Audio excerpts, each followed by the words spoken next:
त्यही अबको स्थिति भनेको त नाजुक स्थिति हो र त्यसका इन्डिया त कसोस हुनैपर्छ नि। सुनाउने ठाउँबाट ठुलो बिरालो गाँठमा सानो बिरालो जान्छ भने जस्तो के सुनाउने ठाउँबाट जे पनि के छ त इन्डियाको उपाय? इन्डियाको उपाय त यहाँ उसले के त भन्दैन त नि कुनै उपाय गर्छ नि उसले। छिमेकी म भन्छु कि मेरो घर यहाँ चाहिँ छिमेकीको घरमा बम कारखाना छ भने त म निदाउँदिनँ नि त। मैले त्यहाँ त त्यसको लागि त मैले के उपाय गर्नु पऱ्यो भनेपछि यो त अब के धरातलीय कमजोर भइसक्यो के तपाईँको। तर आफै इन्डिया हेर्नुहोस् त मणिपुरमा त्यसरी चाहिँ हिंसामा फसेको छ, हरियाणामा त्यस्तै छ, महाराष्ट्रमा त्यस्तै छ, कुन राज्य कति बेला टुक्रिने हो भन्ने थाहा छैन। मोदीले मणिपुरकै हिंसा नियन्त्रण गर्न सकेका छैनन्। आउँदो चुनाव छ, आफै महादेव उत्तानो परे कसले दिने बर भन्नेमा भारत पुगेको छ। अनि त्यो भारतले नेपालमा आएर चाहिँ यी कुरा चाहिँ मैले तपाईँलाई कहाँ भनेर नेपालमा आएर के त भने हेर्नुहोस् अहिले जमानामा आन्तरिक जेसुकै भए पनि भन्नु भएन अनि ऊ आफ्नै मिलाउन सकिरहेको छैन। आफ्नो हामी किन हेर्ने अर्काको मिलाउन नसकेको आफै जान्छ नि। तर अन्तिम लडाइँसँग पनि अनि त्यहाँ मिलेन भनेर अनि यहाँ जे आउने कुरा चाहिँ छोडिदिन्छ त अनि यहाँबाट जाने कुरा। आज भारतीय बजार तस नस भएको छ सुनले गएर। यो सुन 100 किलो सुन यहाँ बिक्री हुन्छ र हुँदैन।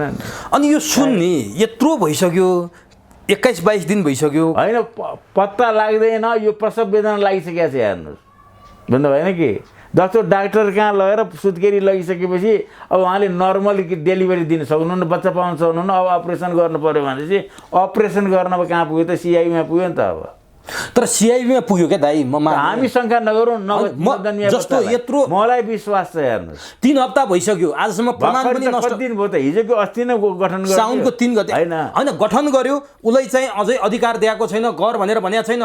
म निर्देशन दिन्छु भनेर प्रचण्डले भने मात्रै हो।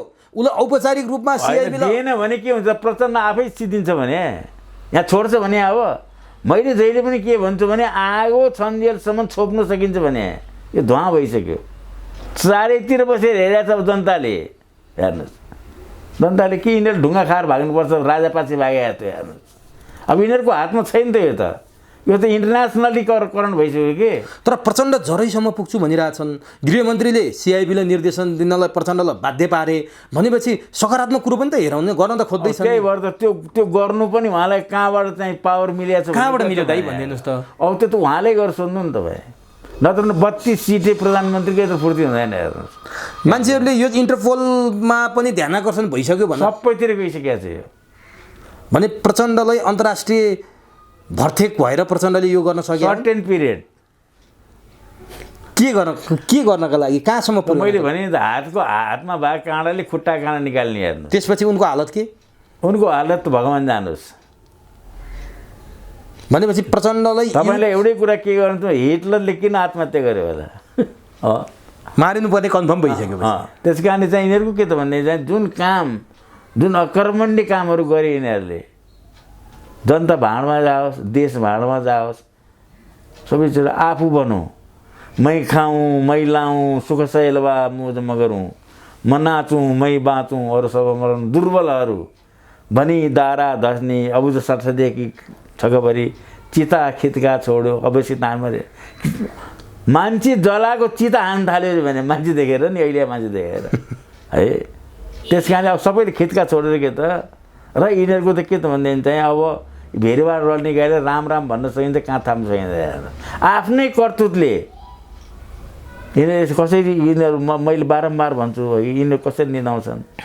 यिनीहरू देश बर्बाद गर्नु पठाएर चाहिँ भनेपछि प्रचण्ड युज एन्ड थ्रोमा प्रयोग हुँदैछन् भन्ने यहाँको सङ्केत पाइसकेपछि उनले जरैसम्म पुग्छु त भनेका छन् नि बिचरा 32 सिट पुग्छन्। महरा र वर्षमानलाई यदि दोषी पाइएको खण्डमा त्यो दोषी नहुने भने त्यो गृहमन्त्रीले उनीहरूको केन्द्रीय समितिमा जेल जान तयार पर्नु छ। किनभने त्यो हिंस किन गइरहेको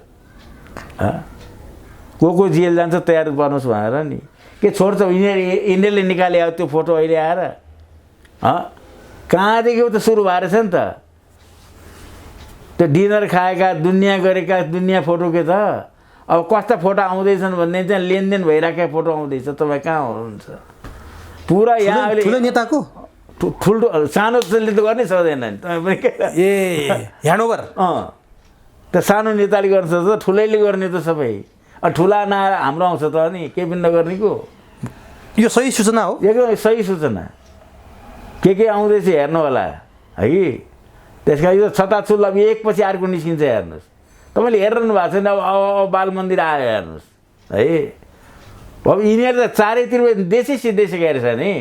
अब गर्दै गर्दै जाँदा त म त बारम्बार के भन्ने गरिरहेको छु भने कुन चाहिँ आउने यो लाल पूजा लिएर फलानाले यो देशै बेचिसक्यो, तपाईँहरू कहाँ हुनुहुन्छ भनेर हामीले पहिले किन त्यस कारण यो शासन गर्ने यिनीहरू आएन, भद्रगोल गरेर आयो क्या, भद्रगोल गरे। अब भनेपछि यहाँले भने जस्तो प्रचण्डले जरैमा पुग्नलाई अथवा गृहमन्त्री नारायण काजी श्रेष्ठको सङ्केत अनुसार दोषी देखिएको खण्डमा महरा र वर्षमानको हातमा हतकडी लाग्नेछ। मैले जसले 12 बुँदे गरायो नि,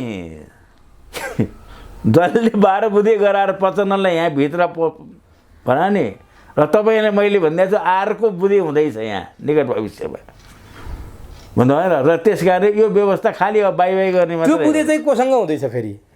राजासँग? मैले कसरी भन्ने, राजासँग कि प्रजासँग भएर नि कोहीसँग हुँदैछ। प्रचण्डसँग भएको 12 बुँदे खारेज भएर अर्को 12 बुँदे हुँदैछ। अब यहाँ चाहिँ के त टेस्टिङ कोही आउँदा हुन्छ कि आउँछ। अहिले आउँदाखेरि त अब यो देशमा साँच्चीकै यो देशै रहने हो भने त अब राष्ट्र संस्था भन्दा त अरू हुनै छैन। भने राष्ट्र संस्थासँग 12 बुँदे हुँदैछ हुनसक्छ। अनि यो पनि त त्यही विदेशीसँगै गरे, त्यो पनि गयो भने यसै गरी जान्छ, के फरक पर्छ? अनि विदेशीसँगै गर्नुपर्ने किन क्या फेरि? यो बाध्यता अहिलेसम्म प्रचण्डहरूले यही आरोप खेपिरहेको छ। होइन, बाध्यता यिनीहरूले गरायो नि त। 32 वर्षमा त कहाँ पुर्याउनु पर्ने कन्ट्री कहाँ पुर्यायो त? आफैले गरायो भने 32 वर्षमा 32-35वटा प्रधानमन्त्री त बनायो नि त। त्यहाँभन्दा केही पनि गरेन, मन्त्री बनाए, प्रधान। आज सुनिरहेछ के अरे सुदूरपश्चिममा सरकारलाई चाहिँ नि जम्मा 40 अरब खर्च पऱ्यो, 2 अरब उठाएछ अरे केन्द्रबाट बजेट। के त यो कालिदास ताल परेको परेन भन्नुहोस् त। माथि बसेर रुख आफैले आँखा काटेछ कि यसरी धान्ने सरकार भन्नु भएन। त्यस कारण 884 जना सांसद लिएर हिँडेको छ, मन्त्रीहरू लठाभद्र छ। भने यहाँभन्दा भद्रगोल के हुन्छ नि? तपाईँहरू भन्नु त तपाईँले भने केही नि मिलेन, मैले भने त एकदम मिल्दै गएको छ। तर जनताले के खोजिएको छ भने नि हतपट खाऊ झटपट पचाऊ भने जस्तो जनताले कहिले जालन बाबु भनेर त्यही खोजिरहेछ। तर जान्छन् कि जाँदैनन्? अवश्य जान्छ। अब जरैसम्म राणा त्यत्रो जन्मिँदै जर्नेल भन्ने राणाहरू त गयो भनेपछि अवधि पुगै जान्छ। होइन यस्तो छ क्या, जरैसम्म यदि प्रचण्ड पुगे, सुनकाण्डको पुगे, ललिता निवासको पुगे, भुटानी शरणार्थीको पुगे भने उनीमाथि लागेको क्यान्टोनमेन्टको आरोप अथवा उनले जे भुक्तभोगी भएको छन् त्यो सबै मिना हुन्छ भन्छन् के मान्छेहरू। त्यो के हुन्छ भने अपराधी समातेर ग्याङको ल्याउँछ नि, तैँले पोल्दिस् भने तेरो चाहिँ जहाँ माफ हुन्छ भनिदिन्छ कि। तैँले साँचो कुरा गर, तेरो चाहिँ माफ हुन्छ भने चाहिँ सबै पोल्छ। अनि त्यो पनि त कहाँ जान्छ त? अनि प्रचण्डले नि त्यही गरेर आएका हुन्, सिका त उनले हो नि। भने सबै खाल्डोमा खस्दैछ यहाँको भाषा, सबै के त सबै गइरहेछ। त्यस कारण चाहिँ अब कसैले के फुर्ती दिनु पर्दैन। अहिलेसम्म बाबा कसैले सोद्धा एउटा राम्रो काम गरी भन्ने छैन भनेपछि देशको लागि के नै भयो दाइ? यस्तो पात्र खराब भएर भयो? पात्र खराब, प्रवृत्ति पात्र जम्मै खराब। प्रणाली ठिक हो? प्रणाली पनि बेठिक हुन्छ तपाईँको। गणतन्त्र आज होइन, कुनै पनि तन्त्र बेठिक होइन। 47 सालमा 47 दिनमा बनेको संविधान होइन।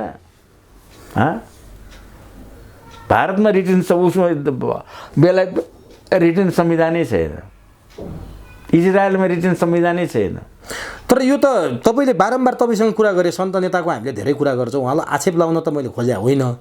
मैले एकजना पूर्व प्रशासक सूर्यबहादुर सेन ओलीसँग अन्तर्वार्ता गरेँ, यहाँले सुन्नुभयो होला। नेपालमा भ्रष्टाचारको बीजारोपण चाहिँ कृष्णप्रसाद भट्टराईले गर्नुभयो। उहाँले तथ्य के दिनुभयो भने गिरिजाप्रसाद कोइराला हेर्दा अग्ला,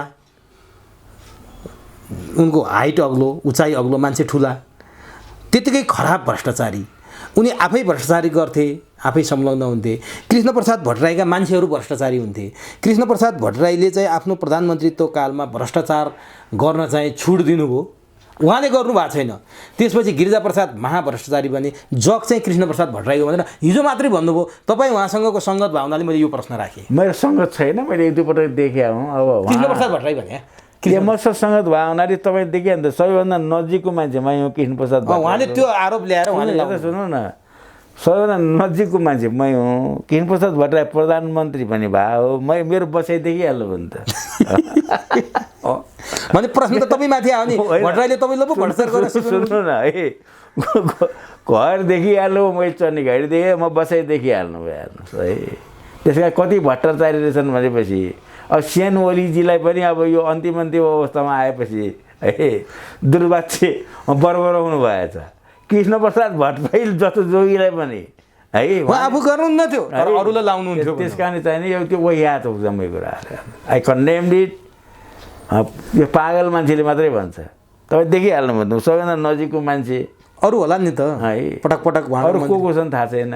कृष्णप्रसादको नामले कसैले खाइदियो कि न उहाँ पनि के हुने त उहाँले पनि खानुभयो कि त्यसपछि त्यो कृष्णप्रसाद भट्टराईसँग चाहिँ नि दिक्क लागेर प्रशासक मान्छे माओवादी बन्नुभयो कि ए उहाँकै प्रशासक हो? प्रशासक होइन त तपाईँको अञ्चलाधीश होइन कृष्णप्रसादकै पालामा हुनु। उहाँ कस्तो मान्छे हो भने राजासँग लिन जति क्रिम लिइसकेपछि त्यहाँ लाचाले हिर्काएर अनि के त माओवादी जानुभयो त माओवादीको सांसद होइन त उहाँ। अनि माओवादीले गेट खोल्दैन अरे अनि छोड्नु भयो। छोडिदिनु भयो। अनि त्यसपछि उहाँले कहाँ देख्नुभयो त कृष्णप्रसाद भट्टराईले भ्रष्टाचार गरेर देख्नुभयो। त्यस कारण जन्डिस्ट आउटलुक भन्छ बुझ्नुभयो त। पहेँलो रोग लाग्ने मान्छेले सबैले पहेँलो देख्छ।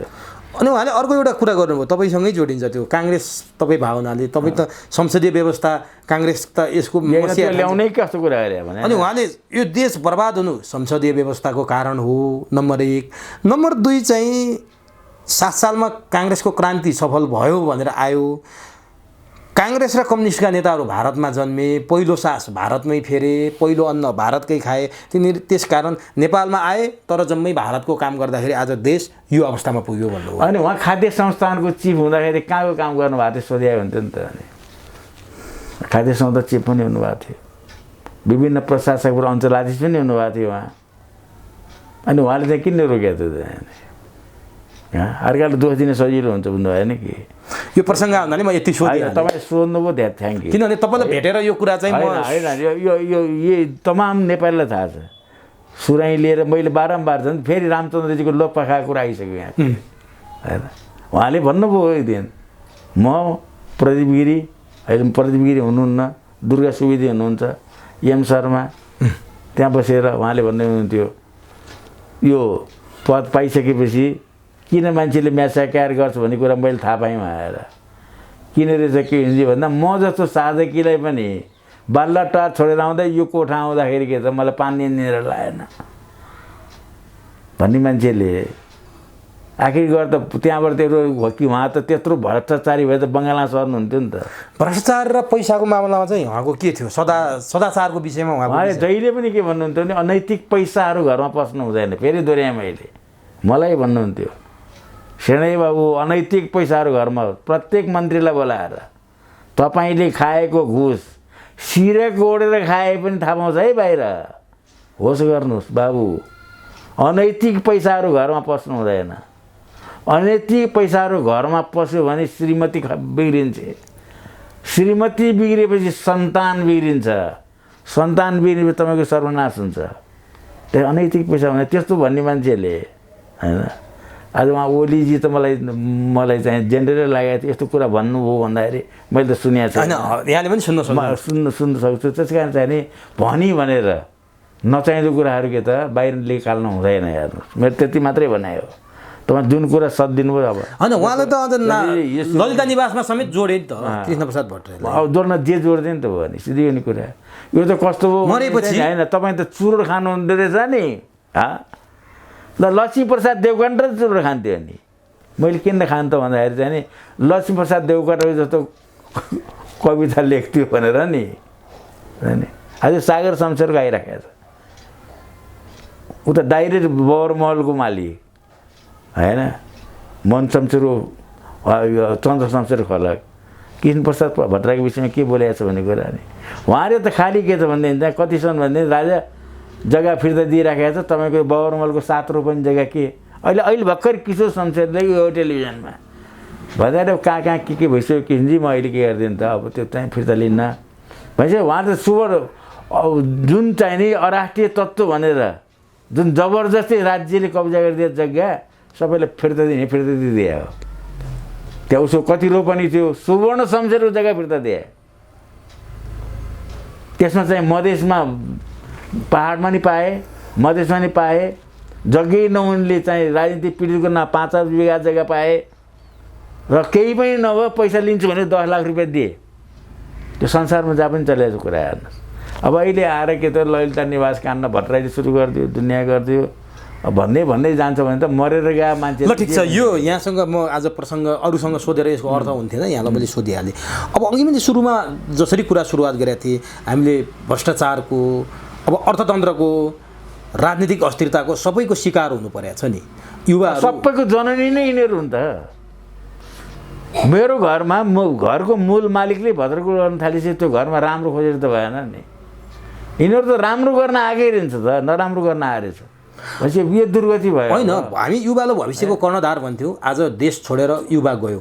अब भोलि सेनामा जागिर खाने युवा पाइने छैन, शिक्षकमा जागिर खाने युवा, निजामतीमा जागिर खाने युवा, पत्रकार बन्ने युवा, यो कुनै पनि युवा होइन। देशको कर्णधार यो देशमा नभएपछि गाउँ उजाडिएको छ, खेतबारी बाँझो भएको छ। अब प्राध्यापकले के गर्छ? हाजिर गर्ने मेसिन बोकेर हिँड्न थाल्यो। त्रिभुवन विश्वविद्यालयबाट भिसीले हरायो हाजिर गर्ने मेसिन भनेर भन्नुभयो। प्राध्यापक यस्ता हुन थाले।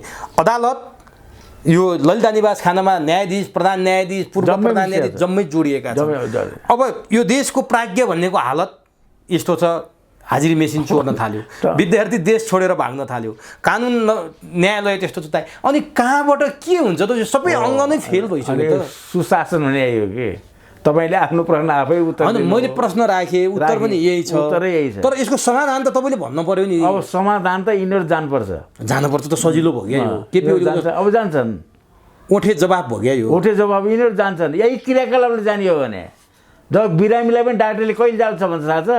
अब उहाँको किडनीले नि काम गर्न छाड्यो भन्छ, कलेजोले नि काम गर्न छाड्यो भन्नु भएन कि, फोक्सोले नि काम गर्न छाड्यो, अब उहाँको आँखाले नै काम गर्न छाड्यो भनेपछि अन्तिममा गएपछि अनि मुटु चाहिँ अलिअलि चलेको छ, त्यो पनि गएर जानुहुन्छ भनेपछि अन्तिममा गएर मृत्यु घोषणा गर्छन्। यो सबै त अङ्ग। कृष्ण कुमार गुप्तालाई स्वागत गर्छु। यहाँलाई चुरो बहसमा हार्दिक स्वागत छ। नमस्कार, धन्यवाद। यहाँहरूमाथि प्रश्न उठिरहेछ, हुन त यहाँहरूले पनि प्रश्न उठाइरहनु भएको छ। नेकपा एमाले आफू पनि प्रश्न उठाइरहेछ, नेकपा एमालेमाथि पनि प्रश्न उठिरहेछ। म सुन तस्करीकै विषयमा केन्द्रित भएर यहाँसँग संवाद गर्दैछु। यहाँहरूले सत्तामाथि प्रश्न उठाउनु भएको छ, गृहमन्त्रीमाथि प्रश्न उठाउनु भएको छ, अर्थमन्त्रीमाथि प्रश्न उठाउनु भएको छ। सुन तस्करीमा उहाँहरूको संलग्नता छ भनेर प्रष्टै भन्नुभएको छ। र यहाँहरूमाथि प्रश्न उठिरहेछ, एमाले तस्करी जोगाउनका लागि सुन तस्कर पक्राउ गरेपछि खप्न नसकेर औडा भएर संसद अवरुद्ध गरिरहेको छ भनेर फेरि यहाँहरूमाथि प्रश्न उठिरहेछ। वास्तवमा दुईटा प्रश्नमा कुन प्रश्न जायज हो? यहाँहरूले उठाएको प्रश्न जायज हो कि यहाँहरूमाथि उठेको प्रश्न जायज हो? मैले यहाँबाट सुरु गरेँ। यो सम्पूर्ण नेपाली जनतालाई थाहा छ अहिलेको अवस्था। वास्तवमा हामी तपाईहरू जस्ता मान्छे जब एयरपोर्टमा जान्छौँ अनि जुत्ता पनि फुकाल्न लाउँछ, बेल्ट पनि फुकाल्न लाउँछ, अहिले 100 क्विन्टल सुन चाहिने एयरपोर्टको मान्छेहरू नहेर्ने, त्यहाँको कर्मचारीहरू नहेर्ने। भन्नुको मतलब एउटा कुरा के छ भने हाम्रो देशमा यो सुनको तस्करीको केसमा तपाईलाई थाहै छ, सत्तारूढ दलको सांसद डाक्टर सुनिल शर्मा जुन थियो, उसले सदनमै भने हो नि त, यो त पुरै सेटिङै हो। वास्तवमा अहिलेको अर्थमन्त्री र गृहमन्त्रीकै बिना मिलोमतोले कहाँ यो चाहिने त्यति सुन तस्करी हुन सक्छ र? उनीहरूले त पुलिसले पनि केही नहेरेको, भन्सारको मान्छेले पनि केही नहेरेको, यो त ठ्याक्कै प्रधानमन्त्री कार्यालयबाट जब विशेष हिसाबले देशी विदेशी शक्ति केन्द्रले जब दबाब दियो नि बल्ल आएर चाहिने सिना मङ्गलबाट समातिएको हो। यसको मतलब के बुझ्नुपर्छ भने हाम्रो जुन एमाले छ नि, हाम्रो एमाले पार्टीको धारणा क्लियर छ। के क्लियर छ भने अब हजुर हामी तपाईँ सबले बुझ्छौँ कि गृहमन्त्रीकै अन्तर्गत त सबै किसिमको प्रहरी हुन्छ, या त सिआइबी होस्, पुरै प्रहरी त उसकै गृह मन्त्रालयको अन्तर्गतमा हो। त्यति बेला सुन आउँदाखेरि यो सिआइबीले केही नहेर्ने, गृह मन्त्रालयले केही नहेर्ने, अहिले के उसलाई जिम्मा दिँदाखेरि के निष्पक्ष हिसाबले उहाँले छानबिन गर्न सक्नुहुन्छ र? एउटा कुरा के बुझ्नुपर्छ भने हामी तपाईँको देशमा अहिले जस्तै कि न्यायपालिका भयो, जस्तै कि अब तपाईको प्रहरी प्रशासन छ अथवा सेनाहरू छन्, मतलब हामी प्रहरी प्रशासनमा खास गरेर हेर्दाखेरि यहाँ त सरवा बरुवामा त धेरै चलखेलहरू हुन्छ नि। अब कुन मान्छेलाई कसरी अगाडि बढाउने त्यो सबै नेपाली जनतालाई थाहा छ। त्यसले गर्दाखेरि अहिले जुन यो नारायण काजी श्रेष्ठ जुन हाम्रो गृहमन्त्रीज्यूले भन्नुभएको छ सिआइबीले दिएर हामीले निष्पक्ष छानबिन, त्यो निष्पक्ष छानबिन हुनै सक्दैन। जबसम्म उच्च स्तरीय छानबिन हुँदैन तबसम्म हामीले जरोसम्म पत्तै लाग्दैन र नेकपा एमाले भनेको जनताको पार्टी हो। जनताको चाहना हो कि यसको निष्पक्ष छानबिन होस्। त्यसैले गर्दाखेरि नेकपा एमालेको जुन अडान छ त्यो अडान राम्रो हो र नेपाली जनताको अडान हो। त्यसैले गर्दाखेरि हामीहरूले जबसम्म सुनको तस्करको जरोसम्म पुग्दैनौँ हामी छोड्दैनौँ। भनेपछि नेकपा एमालेलाई नेपालकै प्रहरीको विश्वास लागेन, भन्सार विभागको आफैले बनाएको संविधानभित्रका अङ्गहरूप्रति नेकपा एमाले विश्वस्त हुन सकेन होइन। नेपालको प्रहरीमाथि पनि एमालेलाई विश्वास भएन, राजस्वमाथि पनि नेकपा एमालेलाई विश्वास भएन, भन्सारमाथि पनि नेकपा एमालेलाई विश्वास रहेन होइन त। यही हो। नै विश्वास त आखिर नेकपा एमाले थियो नै, तर हामी तपाईँ सबैले सोच्नुपर्ने कुरा हो हाम्रो एयरपोर्टमा प्रहरीको डिआइजी समेत बस्नुहुन्छ, डिआइजीको नेतृत्वमा त्यहाँ टोली हुन्छ के त्यति बेला उहाँहरू देखाएको छैन के भन्सारको त्यति ठुलो कर्मचारीहरू त्यहाँ हुन्छ कि उनीहरूले देखाएको छैन? भन्नुको मतलब के? यसको मतलब छ कि माथिकै राजनीतिक तहबाट जुन सत्तारूढ दलहरू छन्, सत्तारूढ दलहरूकै माथिको के छ भने निर्देशन हिसाबले प्रहरीले काम गरेको हुन सक्छ, अनुसन्धानले काम गरेको हुन सक्छ। यहाँको आशंकामा अलिकति थोरै म केही कुराहरू क्लियर पार्ने प्रयास गरौँ प्रश्न मार्फत कि मैले यो सुन तस्करी प्रकरण आएपछि झन्डै 3 हप्ता भयो निरन्तर रूपमा विज्ञ मानिएका सिआइबीका पूर्व डिआइजीहरूसँग, प्रहरीका पूर्व चाहिँ अधिकृतहरूसँग संवाद गरिरहेको छु, राजनीतिक दलका नेताहरूसँग पनि संवाद गरिरहेको छु। उहाँहरूको भनाइ के छ भने नेपालमा अलिकति ऐनमा त्रुटि छ, प्रहरीले नै भनेको। यहाँले अघि हाम्रो बेल्ट निकाल्छ, पर्स निकाल्छ, जुत्ता निकाल्छ भन्नुभयो, जुन कुरा एकदम सत्य कुरा हो कि त्यो अराइभलमा चाहिँ हामी जब आउँछौँ त्यहाँ चाहिँ प्रहरीले चेक गर्छ, सबै निकाल्छ। जब हामी डिपार्चर हुन्छौँ त्यहाँ पनि निकाल्छ। तर जहाँ अहिले सुन पक्राउ परेको छ यो प्रहरीको ऐनले पनि प्रहरीले त्यहाँ प्रवेश गर्न दिएको छैन भन्सार ऐन अनुसार। यो चाहिँ सिधै भन्सारमा जाँदो रहेछ जहाँ प्रहरीको कुनै पहुँच छैन। भन्सारमा गइसकेपछि भन्सारका कर्मचारीको त्यो दिनको एक्सरे डिटेक्टर बिग्रेको भनिरहेछन्, यहाँ चाहिँ होला है। अनि भन्सारमा गएको कुरो सिधै चाहिँ कसको हो त्यो कहाँ पुग्छ, त्यहाँ प्रहरीको कुनै इन्ट्री छैन भन्सार ऐनले। यहाँहरूले निरन्तर प्रहरीमाथि शङ्का गरिरहनु भएको छ, गृहमन्त्रीमाथि शङ्का गरिरहनु भएको छ। जुन चिज आजसम्म यहाँ एमालेको सरकार हुँदा पनि, केपी ओली प्रधानमन्त्री हुँदा पनि, यहाँहरूकै पार्टीको गृहमन्त्री हुँदा पनि यही ढङ्गले आइरहेको थियो, त्यसबेला यहाँहरूले हेक्का भएन? त्यो बेला भन्सार ऐनको त्रुटिले यहाँ चाहिँ तस्करी भइरहेछ भन्ने कुरा थाहा भएन? आज नारायण काजी श्रेष्ठ एउटा चर्चाको शिखरमा छन्, लोकप्रियता कमाएका छन्, फाइल खोलेका छन्, काण्डहरू प्रशस्त चाहिँ अगाडि बढाएका छन्। एउटा गृहमन्त्रीले काम गरिरहँदा यहाँहरू किन निर्मम प्रहार गरिरहनु भएको छ? यो त्रुटि हिजो एमालेको सरकार हुँदा 33 किलो सुनको बेला पनि यही त्रुटि थियो, 88 किलो सुनको बेला पनि यही त्रुटि थियो। आफ्नो शरीरमा यहाँहरूले भैँसी देख्नु भएन, अर्काको शरीरको जुम्रा किन देख्दै हुनुहुन्छ? आफैमाथि प्रश्न, निर्मम प्रश्न गर्ने बेला भएन कृष्णजी? नै यस्तो एउटा कुरा यो भन्न चाहन्छु भने हजुर मार्फत पुरै नेपाली जनतालाई सबैलाई थाहा छ कि अब ऐनमा के गर्नुपर्छ, चेन्ज गर्नुपर्छ, त्यो त सुरुमा पनि गर्नु पर्थ्यो, अहिले पनि गर्नुपर्छ। यहाँहरू पनि पटक पटक सत्तामा हुनुहुन्छ है, यहाँहरूको पालामा पनि सुन पक्राउ परेको छ। केपी ओली प्रधानमन्त्री हुँदा नै 33 किलो सुन, 88 किलो सुन पक्राउ परेको हो। त्यति बेला पनि यही त्रुटि थियो हो नै। एउटा कुरा के बुझ्नुपर्छ भने जब उहाँको बेलामा पत्ता लाग्यो भने उहाँले समातेर देखायो नि, अथवा मुद्दा अहिले पनि त समातेर देखायो होइन। अहिले एउटा कुरा के बुझ्नुपर्छ भने ठ्याक्कै भन्सारबाट त क्लियर भइसकेको थियो, एयरपोर्ट बाहिर निस्किसकेको थियो, यो त बिच बाटोमा आएर एउटा बीच बाटोमा पक्राउ हुनु नै प्रहरीको चाहिँ कौशलता हो भन्ने बुझ्नुहोस् क्या यहाँले। जुन कुरा चाहिँ त्यो तस्करहरूले आफ्नो ठाउँमा पुर्याउन त पाएन नि, प्रहरीको सक्षमता त्यहाँनिर देख्नु भएन? नै प्रहरीको सक्षमता त्यति बेला हुन्थ्यो ऊ सँगै गएर जुन मेन मालिकका गएर समातेर सबै कुरा एमालेले भने जस्तो कहाँ हुन्छ त नि? समातेको भए झन् सबैजनाले क्लियर हुन्थ्यो नि त। त्यो भएको भए सुनमा सुगन्ध हुन्थ्यो, कम्तीमा सुन त भएको छ नि। सुन त यस्तो छ, सुन एमालेको पालामा त सुन लसुन भएको छ, सुन पित्तल भएको छ समातेको सुन। त्यतातिर पनि ध्यान दिनु न। एउटा कुरा भन्छु मैले, लाल बहादुर शास्त्री इन्डियाको रेल मन्त्री हुँदाखेरि जब रेल दुर्घटना भएको थियो राजीनामा दिएको हो। चाइनामा रेल दुर्घटना हुँदाखेरि त्यहाँको मन्त्रीलाई फाँसी दिएको हो। नेपालमा यदि गृहमन्त्री छ, अर्थमन्त्री हुँदा पनि यति ठुलो तस्करी भइरहेछ भने उहाँहरूलाई नैतिकताको हिसाबले राजीनामा दिनुपर्छ। आज जनताले के खोजेको छ एमालेबाट थाहा छ? यति धेरै मात्रामा सुन पक्राउ परेको छ। स्यालुट गृहमन्त्री यस्ता गृहमन्त्री थिएर न सुन पक्राउ परे। यस्तो त 20औं पटक 30औं पटक त्यहाँबाट सुन पार भइसकेको थियो।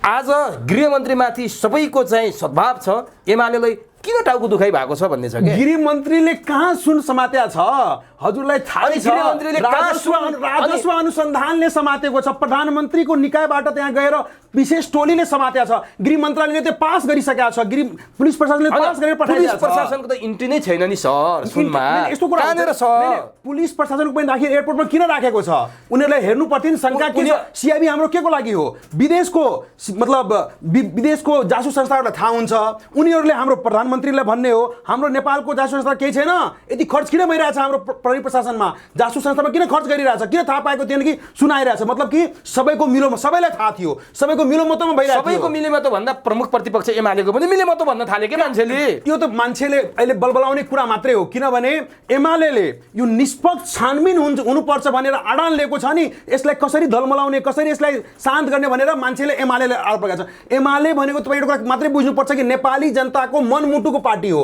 त्यसैले गर्दाखेरि नेपाली जनताले चाहन्छ अहिले सुन तस्करको भित्रसम्म कसरी जाने कसरी यसको सबै कुरा बन्द गर्न लगाउने त्यो कुराले गर्दाखेरि नेकपा एमालेले उच्च स्तरीय छानबिनको माग गरेको छ अब ठिक छ एमालेले त्यो खोजेको छ है जब सुन पक्राउ पर्छ है पक्राउ नपरे होइन पक्राउ पर्छ एमालेले युवा सङ्गठनलाई युवा सङ्घलाई चाहिँ मसाल जुलुस चाहिँ सहित सडकमा उतार्छ जब सुन पक्राउ पर्छ एमालेले निरन्तर संसद अवरुद्ध गर्छ जब गृहमन्त्रीले संसदमा हात जोडेर भनिरहेका छन् कि मलाई 35 दिनको समय दिनुहोस् म 35 दिनभित्र यो सबै कुरा गर्छु भन्दा एमालेले हिजो एक दिन संसद खोल्छ फेरि आजबाट संसद अवरुद्ध गर्छ अनि एमाले जनताको पार्टी हुन्छ योभन्दा अगाडि एमालेले महिनौसम्म संसद अवरुद्ध गरेका रेकर्डहरू छन् योभन्दा अगाडि एमालेले सडकमा रेलिङ भाँचेका रेकर्डहरू छन् ल काङ्ग्रेसले 2007 सालको राणा शासन फालेको अहिलेसम्म हुङ्कार गर्छ माओवादीले 10 वर्षको जनयुद्ध गरेर जनतामा चेतना फैलाए भन्छ अथवा आजको परिवर्तन ल्याए भन्छ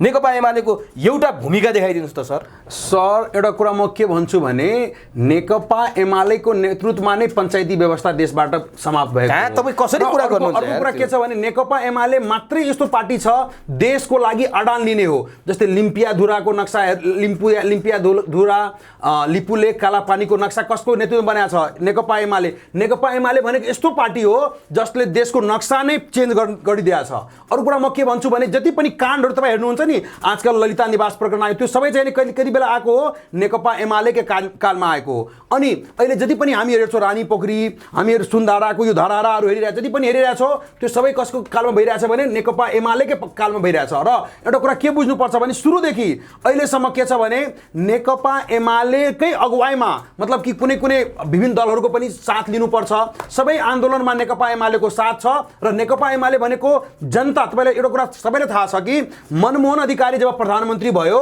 देशमा क्रान्तिकारी भूमि सुधार लागू गरियो धेरै गरिब जनतालाई जग्गाहरू वितरण गरियो त्यति मात्रै होइन तपाईँलाई थाहा छ वृद्धा पेन्सनदेखि लिएर जति पनि जनताको मतलब कि समाजवाद उन्मुख जति पनि कामहरू भएको छ सबै नेकपा एमालेकै नेतृत्वमा भएको छ त्यसले गर्दाखेरि के छ भने नेपाली जनता सबैलाई थाहा छ नेपाली जनताले बुझ्छ कि आज उनीहरूको पार्टी भनेको नेकपा एमाले हो आज कृष्ण सरसँग कुरा म केमा क्लियर हुन चाहन्छु भने यहाँ सामाजिक सञ्जालमा पनि त्यतिकै अभ्यस्त हुनुहुन्छ नहुने कुरा होइन सामाजिक सञ्जालमा के आउन थाल्यो भने एमालेलाई बाँदरसँग तुलना गर्न थालियो क्या बाँदरले आफ्नो घर पनि बनाउन्न अर्काले बनाएको घर पनि बाँकी राख्दैन भन्ने हामी उखान सुन्छौँ नेकपा एमाले यस्तो पार्टी भयो जसलाई सरकार बनाएर संसदमा पठाउँ संसद विघटन मात्रै गर्छ जब एमालेलाई चाहिँ हामी विपक्षमा पठाउँछौँ संसद अवरुद्ध मात्रै गर्छ अब यो एमाले भन्ने पार्टीलाई कहाँ पुर्याएपछि चाहिँ देशका लागि काम हुने हो सरकारमा पठायो उधुम मचाउँछ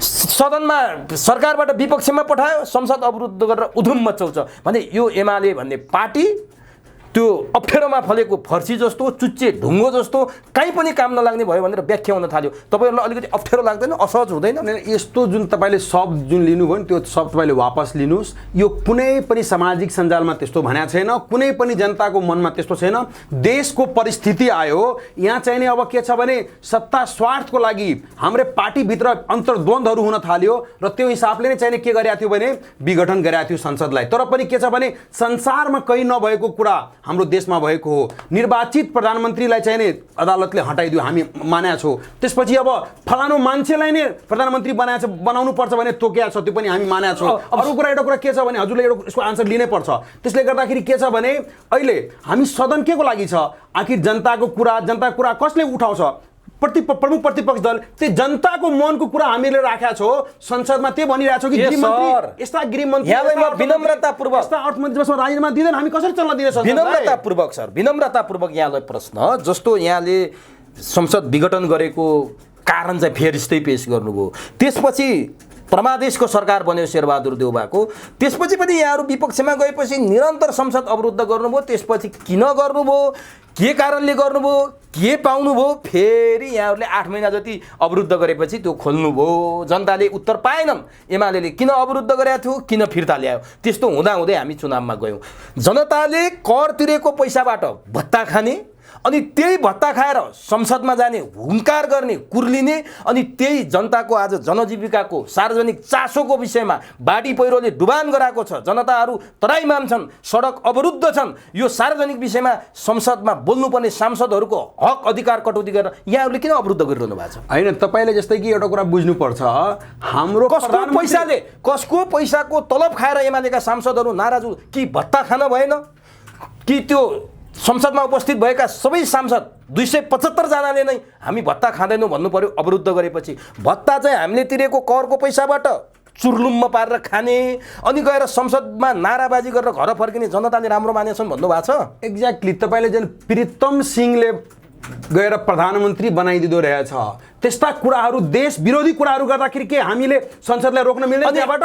अनि संसद रोकेपछि प्रधानमन्त्रीको राजीनामा माग्नु भएको थियो नि, संसद अवरुद्ध गर्दा कहाँनिर लेनादेना भयो, केमा सम्झौता भयो? प्रीतम सिंहले भनेको कुरा प्रचण्डले बोलेपछि न उनले राजीनामा दिए, यहाँहरूले संसद फेरि सुचारू दिनुभयो, त्यहाँ संसद चल्न दिनु भएन। पहिला अर्को कुरा सुन्यो नि कि मेरो व्यक्तिगत कुरा हो, त्यति भएपछि चित्त बुझ्यो। अनि सुनको जलरी काण्डमा पनि केपी ओलीमाथि आरोप लाग्दा यहाँहरू संसद अवरुद्ध गर्नुभयो। के मानेमा त्यो रेकर्ड हटाएपछि यहाँहरूले चित्त बुझ्यो, फेरि संसद चल्न दिनुभयो। अहिले पनि यहाँहरू संसद अवरुद्ध गरिरहनु भएको छ। यहाँहरूमाथि लागेको आरोप गिरिबन्धु टी स्टेट, यहाँलाई थाहा छ, जहाँ केपी ओलीले नीतिगत निर्णय गरेर 300-400 रोपनी जग्गाको जसरी नीतिगत भ्रष्टाचार गरेको आरोप लागिरहेछ, त्यो फाइल खोल्दैछ प्रचण्ड सरकारले। त्यसकारण जनताको ध्यान डाइभर्ट गर्नलाई यहाँहरूले संसद अवरुद्ध गर्नुभएको छ। त्यही बार्गेनिङ भएर त्यसमै नेगोसिएसन भएपछि यहाँहरू पछि हट्नु नै छ भनेर मान्छेले भन्न थालिसके। एउटा कुरा के बुझ्नुपर्छ भने हजुरलाई, सुनको जलहरीमा के केपी ओली खाएको प्रमाणित भयो? त्यहाँ के भयो? उनीहरूले त झुटमुटु खालि बदनाम मात्रै गर्छ कि माओवादीसँग केही एजेन्डै छैन, खालि केपी ओलीलाई बदनाम गर्ने हिसाबले सुनको जलहरीको पुरै छानबिन भयो नि त। सबै सुन पायो कि पाएन कि? पितल पायो। त्यहाँको सांसद माओवादीको सांसदले सुन र पितल पनि थाहा लाग्दैन उसलाई, गुँ र गोबर पनि थाहा हुँदैन। उनीहरूले भन्यो पितलै राखेको छ, प्रमाणित भयो। अरू कुरा के छ भने त्यसमा नाम जहाँसम्म लेख्ने कुरा छ नि, त्यो त एउटा कुरा के हुन्छ भने शिलालेखहरू जस्तै नाम त्यहाँ सुनको जलहरीमा सुनको अक्षरले आजसम्म राजा महाराजाले पनि गरेका थिएन सर। यो कुरा केपी ओलीले गरेका छैन। त्यहाँका जुन पशुपति विकास कोषका मान्छेहरू थियो, जुन त्यहाँको पुजारीहरू छ, उनी सबै के नाम राखेका छ, त्यसमा केपी ओलीको कहीँ कुनै संलग्नता छैन। अरू कुरा के छ भने यो कुरा नि मैले हिन्दू धर्मावलम्बी र हिन्दू गुरुहरूसँग यो कुरा गरिसकेको छु र उहाँहरूको कुरा केपी ओली भन्दा त शास्त्रको रूपमा त उहाँहरू नै जानकार होला नि। उहाँहरूले के भन्नुहुन्छ भने पशुपति भनेकै आफै ज्वाला हो, आफै सुन हो, त्यसमा अर्को सुन लगेर चढाउँदा भगवान् भोलेले नागको गहना लाउनुहुन्छ, हात्तीको छाला ओढ्नुहुन्छ, बाघको छालाको लुगा लाउनुहुन्छ, अनि उहाँलाई सुन किन चढाउनु पर्यो? धर्मनिरपेक्ष मुलुकमा पशुपतिमा सुनको जलरी चढाउने, अनि कम्बोडियामा गएर चुनाव पर्यवेक्षण गर्न जान्छु भनेर होली वाइन खाएर आउने, यस्तो नौटङ्कीबाट जनता जानकार भइसकेका सर। के जरुरी थियो त्यहाँ सुनको जलरी चढाउने? यस्तो छ, सुनको पशुपति विकास कोषको सुन थियो, पैसा थियो, त्यसैमा अलि अपुग चाहिने दिएको, नचाहिने काम भयो क्या त्यहाँनिर? नचाहिने होइन, त्यो के छ भने हाम्रो त सम्पदा हो, हाम्रो विश्वमा चिनाउने ठाउँ हो, त्यसमा चढाउनै मिल्दैन रे के त्यहाँनिर सुन? त्यो भन्नलाई हो कि एउटा कुरा के छ भने राजनीति गर्ने मान्छेले सुन चढाउने हो कि संसदमा बसेर जनताको जनजीविकाको कुरा गर्ने हो? धर्ममा गएर प्रहार गर्ने हो राजनीति गर्ने मान्छेले? नै यस्तो कुरा छ, हाम्रो देशमा आखिर सम्पदाहरू पनि राख्ने कि नराख्ने हो? सम्पदाहरू त्यो सुन चढाउन चाहिँ राजा महाराजाहरूलाई पनि थाहा थियो होला नि त। हिजो सबै राजा महाराजा सबै कुरामा ठिकै थियो भने किन हट्यो? तिनीहरूको धेरै मिस्टेकहरू थियो नि। एउटा कुरा के बुझ्नुपर्छ भने धर्म भनेको वास्तवमा अफिम हो। अफिम हो त हामी अब एकैचोटि हामी देश त हाम्रो हिन्दू राष्ट्र मात्रै छैन नि, धर्मनिरपेक्ष देश हो। अनि त्यसै हिसाबले के छ भने तपाईँ धर्म अफिम भन्नुहुन्छ, तपाईँको अध्यक्ष जलरी चढाउनु गराउनुहुन्छ। त्यति मात्रै होइन, रामायणको बारेमा विवादास्पद अभिव्यक्ति दिनुहुन्छ कि पर्साको ठोरीमै पर्छ चाहिँ अयोध्या भनेर बोल्नुहुन्छ। धर्म अफिम हो भन्ने मान्छे त चुप्प लाएर बस्नु नि। अब त यो पनि क्लियर भइसक्यो नि। तपाईँ अयोध्यामा जब रामललाको मूर्ति बनिरहेछ, हाम्रै देशको शिला लग्यो, नबन्ने भयो सर, नबन्ने भयो। त्यो शिलाबाट नबन्ने भइसक्यो, लग्यो नि। के लग्यो, कति पूजा पाठ गरेर लग्यो। नेपालकै राम पनि हो, मतलब के बुझ्नुपर्छ, सबै काल्पनिक कुराहरू हो कि। अब त्यसले गर्दाखेरि के बुझ्नुपर्छ भने हाम्रो जुन अध्यक्षज्यूले भन्नुभएको छ, वास्तवमा ठोरीमा छ नि, त्यहाँ त धेरै तथ्याङ्कहरू छ नि। त्यो त विज्ञले बोल्ने होला क्या, त्यो चाहिँ गुठीले बोल्ने होला, त्यो चाहिँ अभिलेखले, राष्ट्रिय अभिलेखालयले बोल्ने होला, धर्म कर्मसँग सम्बन्धित विषयले बोल्ने होला। तपाईँको अध्यक्ष जे जहाँ जुन जुन विषयमा बोल्नुहुन्छ उहाँले उटपटाङ गर्नुहुन्छ भन्ने आरोप छ क्या। भन्नलाई मात्रै उहाँसँग नलेज छ, त्यस कारण उहाँले भन्नुहुन्छ। उहाँ सबै कुरा बुझ्नुहुन्छ, त्यस कारण भन्नु। त्यसलाई थाहा हुँदैन त्यो के गर्छ, खालि कुरा मात्रै काट्ने काम गर्छ।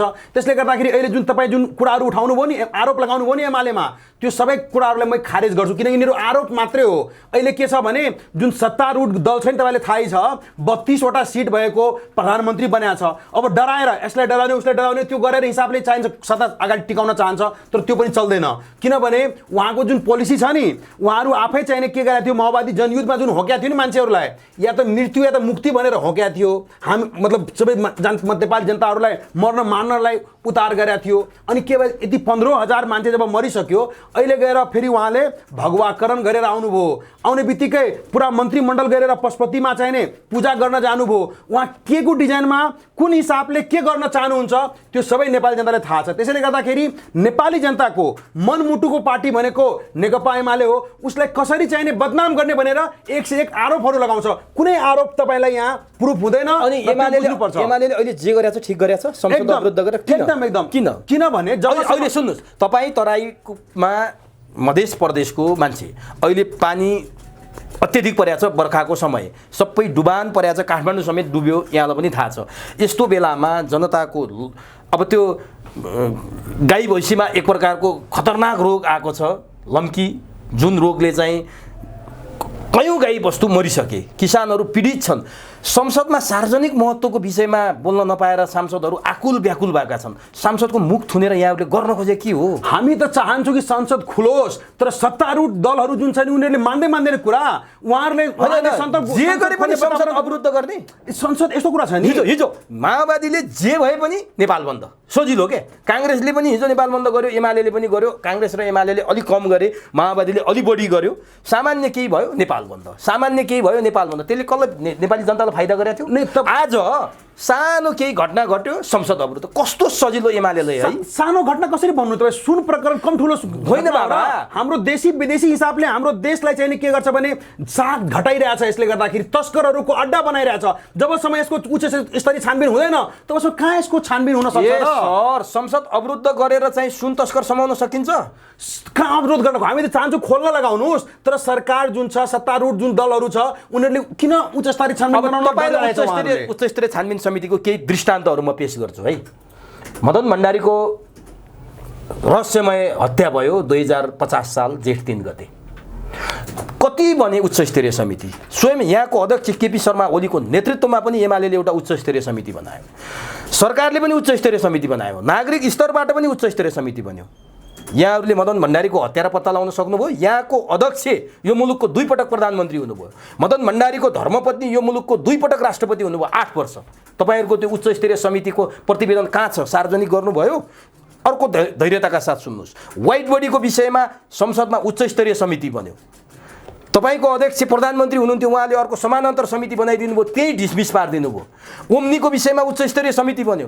कुन चाहिँ उच्च स्तरीय समितिको प्रतिवेदन सार्वजनिक भएर दोषीले कारबाही भएको एउटा मात्रै उदाहरण मलाई दिनुहोस् ल। एउटा कुरा अनि तपाईँहरू यो कुरालाई डाइभर्ट गर्नलाई सुन तस्करीमा काहीँ न काहीँ एमालेको पनि संरक्षण छ, केपी ओलीले पनि संरक्षण गरेका छन् त्यस्ता तस्करहरूलाई। त्यो कुरा बाहिर आउने डरले यहाँहरू चाहिँ उच्च स्तरीय समिति भनिरहनु भएको छ, जुन हिजो जसरी रद्दीको टोकरीमा फालियो त्यस्तै रद्दीको टोकरीमा फाल्ने खेल हुँदैछ भन्दैछन् यहाँ। त्यो सम्भवै हुँदैन। तपाईँ एउटा कुरा जुन भन्नुहुन्छ नि, हाम्रो अध्यक्षमाथि जुन तपाईँ आरोप लगाउनु, मैले लगाएको होइन कि सर, सत्य कुराको प्रश्न सोधे मात्रै हो मैले। यो सम्भवै हुँदैन। एउटा कुरा के छ भने जुन जति पनि उच्च स्तरीय छानबिनहरू भएको छ नि, अब उसको रिपोर्ट किन रोक्या छ त्यसमा अब संलग्न व्यक्तिहरूलाई थाहा होला, किन रोक्या छ।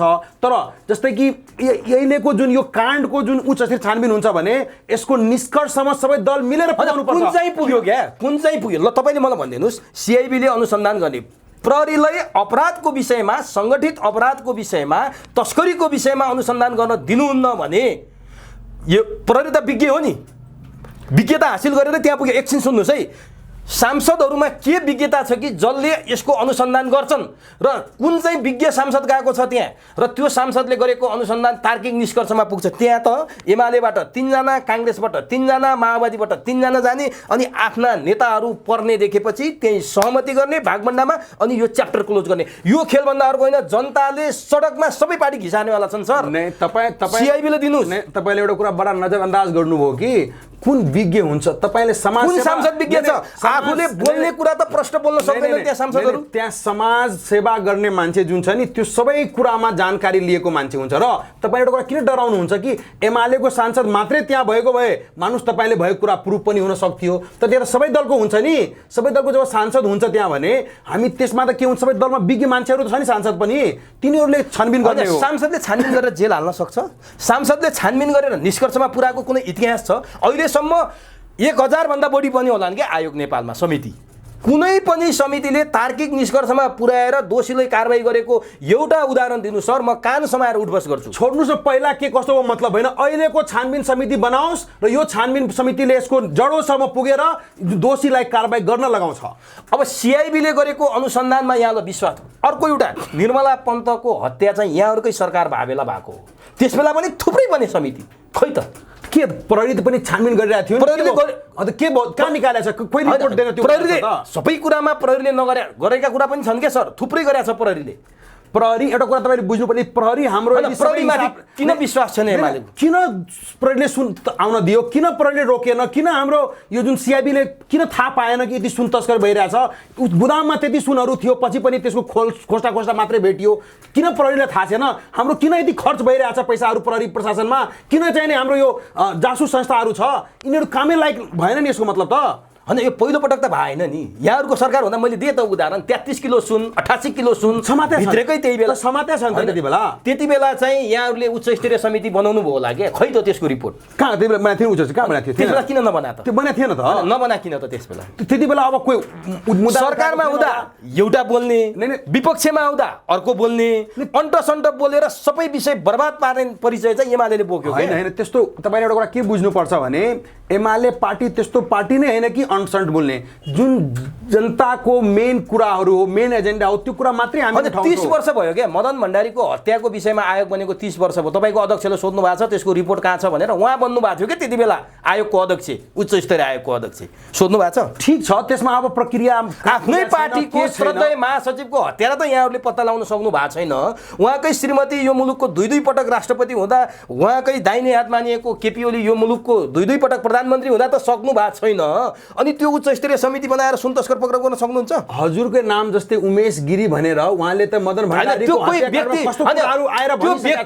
व्यक्ति कोही बोलेर हुँदैन क्या सर, त्यो त समितिको प्रतिवेदनमा आउनु पर्यो नि। त्यो कुरा त थाहा रहेछ त उमेश गिरीसँग केपी ओलीले नसोध्या होला र उति बेला। हामी तपाईँ सबलाई थाहा छ, नेपाली जनता पनि बुझ्छ कि मदन भण्डारीको हत्या कसरी गरायो, देशी विदेशी ग्रान्ड डिजाइनमा कसरी चाहिँ गराएको छ, खोइ त सबैलाई थाहा छ। जब विपक्षमा हुनुहुन्थ्यो नि 51 सालभन्दा अगाडि तपाईँहरू नेकपा एमालेका अहिलेका अध्यक्ष केपी ओलीले भाषण गर्दा भन्नुभएको थियो मदन भण्डारीको हत्यारा को हो, त्यसको घर कता फर्केको छ त्यो हामीलाई सब थाहा छ, सरकारमा पुर्याइदिनुहोस्, हामी पर्दाफास गर्छौँ। उहाँको भाषणको सार म बोल्दैछु। 2051 सालमा उहाँ गृहमन्त्री हुनुभयो, सक्नु भएन। 2074 सालपछि उहाँ प्रधानमन्त्री बन्नुभयो, सक्नु भएन। खै त कहिले यस्तो छ कि अब टाइम लाग्छ। 30 वर्ष भइसक्यो सर। हुन्छ, अब यस्तो छ मदन भण्डारीको तपाईँले सबैलाई थाहा छ देशी विदेशीहरूको संलग्नतामा ग्रान्ड डिजाइन गरेर चाहिने कम्युनिस्ट आन्दोलनलाई समाप्त पार्नलाई चाहिने के गरेको थियो भने उहाँको हत्या गराएको थियो। लगभगमा अब प्रतिवेदनको कुरा त आफ्नो ठाउँमा छ। हो यसै हुन्छ क्या सर हैन। भोलि सांसदको उच्च स्तरीय समिति बनाउनु भयो भने अहिले जनतामा एउटा आशा छ कि काण्डका फाइल खुलेका छन्, नारायण काजी श्रेष्ठ एउटा उत्साह र उमङ्गका साथ अगाडि बढेका छन्, जनताको साथ छ। यस्तो बेला एमाले काङ्ग्रेस माओवादी भएर होइन क्या, देशलाई कसरी चाहिँ भ्रष्टाचार मुक्त कुशासन मुक्त बनाउन सकिन्छ भनेर हातेमालो गरौँ न सर। कहाँ राजनीति गरे सुनमा? सरलाई पनि थाहा छ यही सुनकै बारेमा अब नारायण काजी श्रेष्ठ गृहमन्त्रीजीकै पार्टीका मान्छेहरू ठुला ठुला नेताहरूको नाम आएको छ, उसको छोराको नाम आएको छ, आफ्नो भुडा माछा हो, ठुला माछाहरू पनि छ। त उहाँहरूलाई डाइरेक्टै किन ल्याउँदैन, किन उनीहरूले छानबिनमा ल्याउँदैन, किन पुगिरहेको छैन? किनभने सत्ताको दादागिरी त्यही चल्छ। त्यसैले गर्दाखेरि जबसम्म प्रशासन पुलिसहरूलाई उनीहरू गृहमन्त्री आफ्नै रहन्छ भने कारबाही गर्न दिँदैन। त्यसैले गर्दाखेरि यदि उच्च स्तरीय छानबिन भयो भने सबै कुराको छानबिन हुन्छ र एमाले यसमा अगाडि पछाडि हुँदैन। अन्त संसद अवरुद्ध नगरिदिनुहोस्, सिआइबीको प्रतिवेदन आउन दिनुहोस्। सिआइबीको प्रतिवेदन चित्त बुझेन भने उच्च स्तरीय समिति बनाउँला नि त। यही भनिरहेछन् त सत्तारूढ दलहरूले। तपाईँहरूलाई चाहिएको छ गृहबन्धु टी स्टेटको फाइल नखोलोस्, तपाईँहरूलाई चाहिएको छ ललिता निवासमा विष्णु पौडेललाई नतानोस्, तपाईँहरूलाई चाहिएको छ यति र ओम्नीका फाइल नखोलुन्, अनि तपाईँहरूलाई चाहिएको छ व्हाइट बडीको फाइल नखोलोस्। यही सौदाबाजी चल्दैछ, जनताले बुझिसके सर। होइन, त्यो प्रतिपक्षीहरूले भन्ने कुरा हो। यो चाहिँ नि के छ भने तपाईँको हाम्रो विरोधीहरूले भन्ने कुरा हो। यस्ता कुरा, यस्ता केही त्यस्ता कुरा छँदै छैन भित्रमा।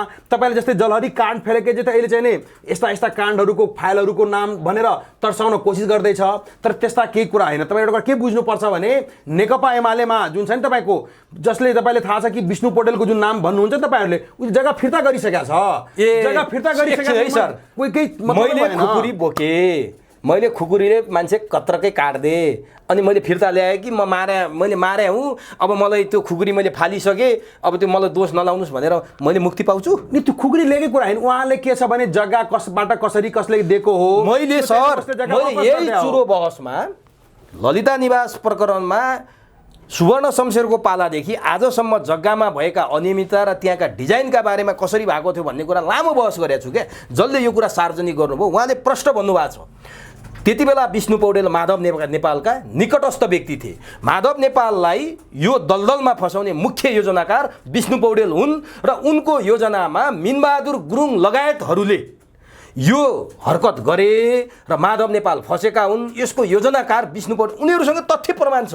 ललिता निवास प्रकरणको फाइल खोल्ने को हाम्रो केपी ओली अध्यक्षजी हुनुहुन्छ नि, अनि उसको छानबिन त हुन्छ नै। जो जो दोषी हुन्छ सबै जान्छ, या त हाम्रै पार्टीको होस् कि कुनै अर्कै पार्टीको होस्, सबैले जानु पनि पर्छ। एउटा कुरा के भन्न चाहन्छु भने अहिलेको नेपाली जनता सचेत भइसकेका छ। जुन पनि मान्छे चाहन्छ कि म पैसा र पावरको बलमा चाहिँ जे पनि गर्दा हुन्छ, त्यस्ताहरूको टाइम गइसक्यो। मैले कृष्ण सरलाई क्लियर पार्न खोजेको एकदम यहाँले भनेको कुरा सत्य हो। केपी शर्मा ओली प्रधानमन्त्री हुनुहुन्थ्यो, शारदा प्रसाद त्रितालको अध्यक्षतामा त्यो सरकारी जग्गाहरू कहाँ चाहिँ कसरी चाहिँ भ्रष्टाचारीले आफ्नो चङ्गुलमा पारेका छन् र खाएका छन् भन्ने विषयमा उहाँले बनाउनु भएको हो। त्यसमा उहाँलाई साधुवाद छ, स्यालुट छ, र उहाँले त्यही बेलामा बालुवाटारको पनि अध्ययन गर्नुभयो। तर दुर्भाग्यको कुरा केपी ओली प्रधानमन्त्री हुँदा नै बाबुराम भट्टराई र माधव नेपाल दोषी हुन् भन्ने कुरा सार्वजनिक भइसकेको थियो। तर त्यति बेला यो फाइल अख्तियारमा पुर्याएर तामेलीमा राखियो। केपी ओलीकै निर्देशनमा भनिन्छ, यहाँ सुन्नु है। किनभने माधव र बाबुराम पनि प्रचण्डसँगका निकट, नेकपामा नआए पनि माधव त नेकपाका ठुलै नेता थिए। त्यसकारण उनीहरूलाई जोगाउने केपी ओली नै हुन्। विजय गच्छेदारलाई मुद्दा लाग्यो त्यति बेला काङ्ग्रेस भएको कारणले, माधव नेपाललाई मुद्दा लागिन भनिएको थियो। जुन कुरा हिजै मुद्दा लाग्नु पर्थ्यो आज सर्वोच्चको फैसला कुर्नु पर्यो विधिको शासन नभएको देशमा। त्यसकारण केपी ओलीले सुरु गर्नुभयो, तर अपराधीहरू जोगाउन पनि केपी ओली लाग्नुभयो भन्ने आरोप छ क्या। एउटा कुरा तपाईँ ढुक्कै हुनुहोस् कि केपी ओली भनेको त्यस्तो मान्छे नै होइन कि कुनै अपराधीले जोगाउनुहुन्छ। मान्छे मान्दैनन्, पत्याउन्नन्। त्यो त हामीलाई थाहा छ नि, हामीहरू नजिक छौँ नि होइन।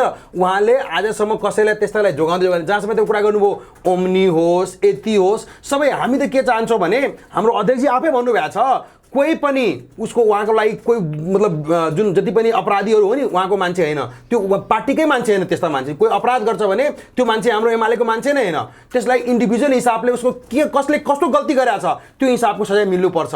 जहाँसम्म कुरा हो तपाईँको अहिले एउटा कुरा जुन मार्केटमा हल्ला फैलाइरहेछ कि अहिले सत्तारूढ दलहरू जुन छ नि, सत्तारूढ दलले आफ्नो मान्छेहरूलाई फसाउनुबाट जोगाउनको निमित्त जुन अहिले एमाले माथि खालि आरोप मात्रै लगाइरहेछ त्यो कुरा मात्रै तपाईँले गर्नुभयो। एउटा कुरा के बुझ्नुपर्छ भने तपाईँलाई केपी ओली भनेको मात्रै देशको लागि देश हितको लागि अडाल लिने मान्छे हो र अहिले तपाईँ एउटा ढुक्कै बुझ्नुहोस् यो कुरा कि यो सुन प्रकरणमा पनि अब जडोसम्म जानै पर्छ। सरकारले उच्च स्तरीय छानबिन तपाईँहरूले सहयोग गर्नु पर्यो क्या। सिआइबीले अनुसन्धान गर्दैछ, गृहमन्त्रीले 35 दिनको समय माग्नु भएको छ।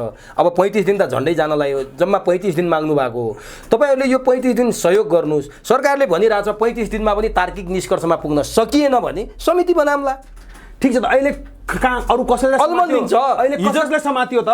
पहिला समातेको दावा छिरिङसम्म समातियो, सुरुदेखि त्यतिकै रोकेको छ। एकैपटक समातिन्छ र सर सुनको लेयर बाई लेयर जाँदैछ नि त सरकार। अब तपाईँले भने जस्तो प्रचण्डले पार्टी कमिटीको बैठकमै प्रश्न पारेछन् कि मेरै पार्टीका कोही कमरेडहरू पनि दोषी हुनुहुन्छ भने मैले छोड्नेवाला छैन, जरैसम्म पुग्छु भनेर वर्षमान र महरालाई पनि प्रश्न भनेका छन्। वर्षमान र महराको विषयमा पनि अनुसन्धान हुँदै होला। आजै अहिले भर्खरै उनीहरूको नाम पत्र पत्रिकामा आउँदा बित्तिकै फोटो सार्वजनिक हुँदा बित्तिकै जेल हाल्ने त होइन होला नि सर। अनि तपाईँ किन यसरी आत्तिनु भएको छ? मान्नुहोस् कि उच्च स्तरीय छानबिन गरे आयोग बने पनि के हुन्छ, यो प्रहरीले आफ्नो अनुसन्धान रोक्छ र रोक्दैन नि, तर उसो पनि चलिरहन्छ नि त। उसलाई झन् सपोर्ट मिल्छ, झन् सपोर्ट मिल्छ। यहाँले भनेको कुरामा मेरो सहमति छ।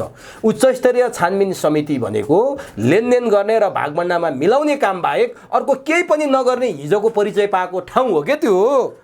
त्यो अब पहिला के कस्तो थियो, पहिला जनता अब अहिले जनताको हातमा मिडिया छ कि अहिले जनताले सबै कुरा बुझ्छ। त्यसले गर्दाखेरि के छ भने अब सरकार संसद खोलाउन चाहन्छ भने उच्च स्तरीय छानबिन। तपाईँहरूलाई प्रहरीमाथि किन विश्वास नभएको कि यसको उत्तर चाहिँ दिनु न। हिजो गृहमन्त्री हुँदा त यहाँहरूकै मातहतमा थियो प्रहरी, आज अर्को गृहमन्त्री छन् उसको मातहतमा हुन्छ प्रहरी। सरकार हाम्रो मातहत हुँदाखेरि प्रहरीले समातेको थियो त्यति बेला सुन। अहिलेको प्रहरीले किन समातेन सुन त? किन राजस्व अनुसन्धानको मान्छे प्रधानमन्त्री कार्यालयबाट किन गएर समात्यो त? तपाईँहरूको प्रश्न किन सुन समात्यो भन्नेमा हो होइन, किन सुन पक्राउ परेन भन्नेमा। किन सुन जुन छ नि प्रहरीले किन समातेन? प्रहरीले कहाँ थियो? राज्यकै अङ्गले छ, जुन भयो नि राज्यकै अङ्गले समाएको छ नि त। उसले झन् बचाउनलाई उसलाई सँगसँगै जान दिनु पर्थ्यो नि। प्रहरी पनि त्यहाँ लागेर सँगसँगै जानेर उसको पुरै गोदामैमा छापा मारेको भए, मेन मान्छे समातेको भए झन् सबै जनता बुझ्थ्यो नि कुरा। मान्छेलाई यहाँ आशंका कहाँनिर छ भने यहाँको अध्यक्ष कम्बोडियामा हुनुहुन्थ्यो, यहाँ सुन समातियो, युवा सङ्घ सडकमा आयो, त्यति बेलै मान्छेहरूले विरोध गर्न थालिसकेका थिए एमालेको। यहाँको अध्यक्ष कम्बोडियाबाट फर्किँदा विमानस्थलमा मेरो फोटो छाप्यो नयाँ पत्रिका, प्रचण्डको पत्रिका भनेर उहाँ बोल्नुभयो, जबकि नयाँ पत्रिकाले केपी ओलीको फोटै छापेको थिएन क्या। भनेपछि यहाँको अध्यक्ष सूचनाबाट कति बेखबर हुनुहुन्छ हेर्नु त। जहाँ दीपक मल्होत्राको फोटो छापिएको थियो, दीपक मल्होत्रा चाहिँ हिजो केपी ओली भारत भ्रमणमा जाँदा केपी ओलीसँगै एउटा व्यापारिक नेतृत्व गरेर भारत भ्रमण जाने व्यक्तित्व हुन्। उनी शेरबहादुरसँग पनि नजिक देखिया छन्, प्रचण्डसँग पनि। व्यापारीको न कुनै पार्टी हुन्छ, न कुनै धर्म हुन्छ, न कुनै जात हुन्छ, यो कुरा म मान्छु। तर दीपक मल्होत्राको फोटो सार्वजनिक सञ्चार माध्यममा छापिँदा केपी ओलीको टाउको किन दुख्यो भनेर मान्छेहरू प्रश्न सोधिरहेछन्। एउटा कुरा मैले पनि एउटा सामाजिक सञ्जालमा देखाएको थिएँ, त्यो नयाँ पत्रिकाको हेडलाइनमा चाहिने जुन थियो दीपक मल्होत्राको फोटो थियो, उसँगै केपी ओलीको पनि फोटो राखेको थियो। सामाजिक सञ्जालमा जोडिएको। अब सामाजिक सञ्जालमा यदि कसैले एडिट गरेर हालेको छ भने त्यसलाई कारबाही हुनुपर्छ। किनभने देशमा अहिले कोही पनि देश हितमा गर्ने कोही मान्छे छ भने त्यो सबभन्दा असल मान्छे भनेको केपी ओली हो। र केपी ओली भनेको नेता हो, नेताका विभिन्न मान्छे आउँछ, कोही भेट्न आयो फोटो खिचाइहाल्यो भने के उसँग संगठन देखाउने हो? उसको वर्षमानसँग दावा छिरिङले फोटो खिच्दा यहाँहरूले चाहिँ वर्षमानलाई सुन तस्कर भनेर करार गरिसक्नुभयो, अनि गृहमन्त्रीलाई चाहिँ अर्थमन्त्रीले चाहिँ तस्करी संरक्षण गर्ने यिनीहरू हुन् भनेर भन्नुभयो। अनि दीपक मल्होत्राले केपी ओलीसँग फोटो खिच्दा चाहिँ जो पनि आएर खिच्छ भन्ने आफ्नो अनुसार व्याख्या नगर्नु न सर। उनीहरू जस्तै कि अब तपाईँ जुन कुरा गर्नुभयो नि दाबाको कोडा वर्षमान पुनसँग, उनीहरूसँग बसेर चिया रक्सी के खानासाना खाएको फोटोहरू सामाजिक सञ्जालमा देखे। तर एउटा कुरा के बुझ्नुपर्छ भने कोही व्यापारी छ, व्यापारी त अब नेता कहाँ जान्छ नि, नेता कहाँ गयो भने कि नेतासँग फोटो खिचायो भने उसको संगता हुन्छ त्यहाँ। अब दीपक मल्होत्रा कस्तो मान्छे हो होइन त्यसको सरकारले छानबिन गर्छ, अथवा पहिलाको जुन छानबिन गरेको होला प्रहरी निकायहरू गरे होला, ऊ कस्तो मान्छे हो उसको कुरा हो। तर उसलाई केपी ओलीसँग जोड दिने हो, केपी ओली जस्तो निष्ठामान देशभक्त मान्छेलाई जोड दिने हो त्यो तस्करलाई? त्यो त हुँदैन नि। यदि त्यस तस्करी गरेछ भने ऊ आफै फन्दामा पस्छ। प्रहरीले निष्पक्ष छानबिन गर्छ, उसले त्यो गर्छ, त्यस हिसाबले केपी ओलीले कसरी बोल्दैन? मलाई जिउ तातिसकेको थियो, मलाई रगत उम्लिसकेको थियो, म बोल्न कोसिस गरिरहेको थिएँ त्यति बेला, म त गाउँतिर थिएँ, म यहाँ आएँ म पनि बोल्थेँ। तर एउटा कुरा के छ भने त्यो कुराहरूलाई जुन छ नि केही मिडियाहरू छ यहाँ कि त्यो मिडियाहरूले आफ्नो पार्टीको एजेन्डा हिसाबले अर्कोमा प्रहार गर्छ। एउटा कुरा तपाईँ बुझ्नुहोस् न, जब धेरै तथ्य प्रमाणहरू आइसकेका छ, ढाबालाई छोडाउन कसले फोन गरेका छ, फोन रेकर्डहरू आइरहेछ, सबै कुरा आइरहेछ, एउटा कुरा मात्रै के बुझ्नुपर्छ भने यो सत्ताको सदुपयोग गरेर उनीहरूले सत्ताको दुरुपयोग गरेर के चाहन्छ भने आफ्नो मान्छेलाई जोगाउन चाहन्छ, त्यसै कारण उच्च स्तरीय छानबिन बनाउन चाहँदैन। नत्र उच्च स्तरीय छानबिन आयोग बनेको भए सबै दलको मान्छे हुन्थ्यो त्यसमा, अनि प्रहरीले निष्पक्ष हिसाबले काम गर्थ्यो अनि सत्य तथ्य। तर सर यो कसरी भ्रम चिर्ने क्या? दुईटा प्रश्न उठ्यो क्या अघि सुरुदेखि नै। अब उच्च स्तरीय समिति बनाउनेमा पनि स्वार्थ देखिरहेछन्, एमाले ध्यान डाइभर्ट गर्न खोज्यो कि अरू कुरामा बार्गेनिङ गर्न खोज्यो भन्छन्। अब उच्च स्तरीय समिति नबनाउनेमा चाहिँ यहाँहरूले चाहिँ सत्तारूढ दलले चाहिँ अथवा गृहमन्त्री र अर्थमन्त्री नै सुन तस्करलाई संरक्षण गर्न लागेका छन् र उनीहरूले आफै तस्करी गरेका छन्, त्यसकारण बनाउन मान्दैनन् भन्नुहुन्छ। कहाँ गएर टुङ्गिने हो त? कुखुरा पहिले कि अन्डा पहिले भन्ने जस्तो भयो क्या यहाँ त। त्यो एउटा कुरा हजुरले ढुक्क भएर के बस्नुहोस् भने जबसम्म उच्च स्तरीय छानबिन बन्दैन तबसम्म एमाले सदन पनि चल्न दिँदैन, सुचारू हिसाबले अगाडि बढ्दैन। अर्को कुरा जहाँसम्म छ, यो देशमा हाम्रो देशमा जलस्रोतको मामलामा हाम्रो देश संसारको दोस्रो ठुलो धनी देश हो। तपाईँले केही दिन पहिला थाहा थियो कि हाम्रो मधेस सुक्खा प्रदेश भइरहेको थियो। हाम्रो देश प्रदेशमा चाहिँ नि मतलब के छ, एउटा कुरा के बुझ्नुपर्छ भने लगभगमा 60% जति पनि रोपाइ भएको छैन। अहिले आएर के छ भने हाम्रो देश चाहिँ नि जलस्रोतको मामलामा संसारको दोस्रो ठुलो धनी देश, तर पनि हाम्रो सिँचाइमा मतलब किसानले पानी नै पाउने छैन। अर्को कुरा अहिले आउँदाखेरि यस्तो बाढी भइदियो कि बाढमै कति जना 6 जनाको मृत्यु भइसकेको छ। खोइ सरकारले त्यस्ता कुराहरू पनि हेर्दैन। तपाईहरु बोल्नै दिनुहुन्न संसदमा? बोल्ने कि काम गरेर देखाउनु सरकारले काम गर्ने हो नि। स्वास्थ्य मन्त्री बोल्न खोजेका छन् संसदमा, तपाईहरु दिनुहुन्न। गृहमन्त्री बोल्न खोजेका छन्, तपाईहरु संसदमा बोल्ने उनीले काम गर्ने हो। संसद त प्रतिपक्षको हुन्छ नि, हामीहरु त खबरदारी गर्ने हो नि उसलाई त। यो कुरा त हिजो कांग्रेसका महामन्त्री विश्वप्रकाश शर्माले राखे त, संसद प्रतिपक्षको भने हामी चाहिँ रत्न पार्कमा गएर बोल्ने हो भनेर। कांग्रेसकै सांसदले भनिसकेका छन् नि त, उसकै अर्थमन्त्री पनि संलग्नता छ, उसले प्रमाणै दिइसकेका छन् त। तर सुनिल शर्मा विज्ञ हुन्, सुनिल शर्मा अनुसन्धान गर्ने मान्छे हुन्, सुनिल शर्मासँग यथेष्ट प्रमाण छन्। उनले रिस उठेको भरमा अथवा व्यक्तिगत कुण्ठाका भरमा कसैमाथि भने त्यो पुष्टि हुन्छ? सदनमा बोल्यो म अनसन गर्न तयार छु भनेर भने हो। उसको जुन दृष्टान्त दिनुभयो, कुन हिसाबले अर्थ सचिव चेन्ज भयो, कुन हिसाबले विभागीय प्रमुख चेन्ज भयो, सदनमै बोलेको कुरा गर्ने हो भने त जलरी काण्डमा माओवादीका सांसदले केपी ओलीमाथि लगाएकै हुन्छ आरोप। सदनमा बोलेको कुरा सत्य हुन्छ? तपाईहरुले मान्नुभयो? तपाईहरुले मान्नुभयो? हैन, तर एउटा कुरा यो त हो नि, आफ्नै पार्टीको मान्छेको विरोध गरे आज सांसदले के न के त त्यहाँ सही कुरा त छैन, त्यसकारण त्यसो पार्टीको मान्छेले बोलेको छ। ठिक छ नि त, सिआइबीलाई अनुसन्धान गर्न दिउँ न त। गरिरहेछ सिआइबीले, हामी कहाँ रोकेका छौँ? गरिरहेछ नि। संसद कहिले खोल्ने तपाईहरु? संसद त्यस्तो छ, जबसम्म ट्र्याकमा आउँदैन उहाँहरू, जबसम्म यो निष्पक्ष छानबिनको लागि एउटा बाटो खुल्दैन हामीहरूको, त्यति बेलासम्म हामी खोल्दैन। तर मान्छेहरू भन्छन् क्या 7 प्रदेशमा एमाले सत्तामा छैन, भएका मुख्यमन्त्री पनि गुमाउनु परेको छ, पुस 10 पछि प्रचण्डलाई प्रधानमन्त्री मानेर भए पनि सत्तामा जान पाएको थियो, त्यो पनि गुमाउनु परेको छ। न टेक्ने छ न समाउने छ, जनतामा जाने हो। कार्यकर्ताले सदस्यता नवीकरण नगरेर त्यही मर्नु भएको छ। एमाले बौलाएर छटपटेर हैरानी भएर यस्ता हरकत गर्दैछ भन्छन्। सबैतिर हेर्नुस् त एमाले माथि। हाम्रो एमाले पार्टी भनेको अहिले सत्तामा हाम्रो जाने केही कुरै छैन। हामीहरूले त मिसन 84 भनेर पुरै देशभरि आफ्नो अभियान सुरु गरिसकेका छौँ। हामीहरूले केन्द्र सदस्यदेखि लिएर प्रदेश कमिटी सदस्यदेखि लिएर जिल्ला कमिटी वार्ड कमिटी सबैको आफ्नो काम हामी लागिसकेका छ कि हामीहरूलाई अहिले सत्ताको लोभै छैन। र सत्तामा हामी एउटा कुरा मात्रै के गर्न चाहन्छौँ भने जुन पनि पार्टी अहिले सत्तामा छ, सरकारमा छ, उनीहरूले सही हिसाबले जनताको काम गरोस्। र हामीहरूको भिजन के छ भने यस्ता जुन अहिले जति पनि तपाईँको हामी भ्रष्टाचारीहरू हेर्छौँ, हामी जति पनि अब बेइज्जती गर्ने मान्छेहरू हेर्छौँ, उनीहरूलाई ठिक लगाउने काम हो हामीहरूको। र हामीहरूको कुरा के छ भने मिसन 84 मा हामी लागिसकेका छौँ। 84 को कुरा गर्नु भने यहाँलाई म यो कुरामा के कुरा ध्यान आकर्षण गराउन चाहन्छु भने हिजो 74 मा निर्वाचित भएर आएको संसदले चाहिँ मिसन 79 भन्यो। तपाईहरु 79 मा निर्वाचित भएर आउनु भएको छ, मिसन 84 भन्नुहुन्छ।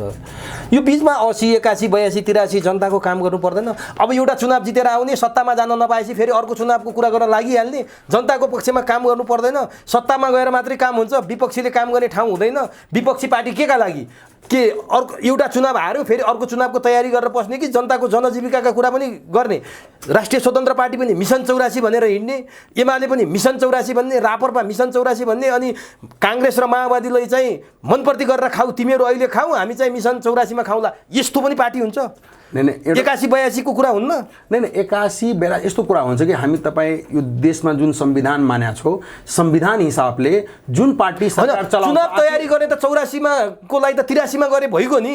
यो बीचमा त तपाईहरुले वाचडगको भूमिका खेल्ने, सत्तारूढ दलले गरेको ब्रह्मलुटको चाहिँ तपाईहरुले चाहिँ प्रतिकार गर्ने, त्यो प्रतिकार भनेको सदन अवरुद्ध मात्रै हुँदैन क्या, एजेन्डा ल्याएर सडकमा जाने होला, अरू कुरा होला, यसरी गर्नुस् न सर। अनि अहिले संसद अवरुद्ध गर्ने अनि मिसन 84 भनेर मादल बजाएर चुनाव जिताइदिन्छ जनताले। अब नहीं एउटा कुरा हामी के भन्न चाहन्छु भने, तपाईले जुन भन्नुभयो नि, हाम्रो संवैधानिक हिसाबले अब जसले जुन सरकारमा जान्छ, जुन पार्टी, त्यस पार्टीले त आखिर सरकार सञ्चालन गर्ने हो, आखिर उनीहरूले नै हिसाबले देश सञ्चालन हुने हो। अब तपाईँ ठिक भने हो, हाम्रो पार्टी वाच डगको काम गर्छ, त्यो गरिराखेकै छ।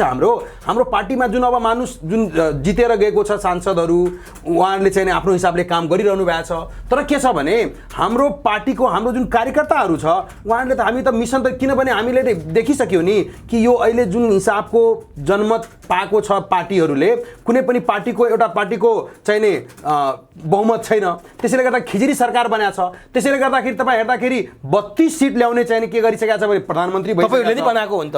उसले त हामी त के त्यति बेला तपाईँ एउटा कुरा मान्नुपर्छ, देशी विदेशीको ग्रान्ड डिजाइनलाई तोड्या थियो हामीहरूले, न त देशी विदेशी शक्तिहरूले के गरेको थियो भने हैन अर्कै मान्छेले फिक्स गरिसकेको थियो। त्यो कुराले हामी विदेशीको कुरालाई प्लानलाई हटाएर प्रचण्डजीलाई प्रधानमन्त्री बनाएको थियो कि प्रचण्डजी भनेको पनि कम्युनिस्टै त हो नि, आखिर कम्युनिस्ट खोल ओढे पनि त कम्युनिस्टै त हो नि भनेर सोचेको थियो हामीहरूले। तर फेरि उहाँ आएर यो हिसाबले धोका दिनुभयो नि एमालेलाई।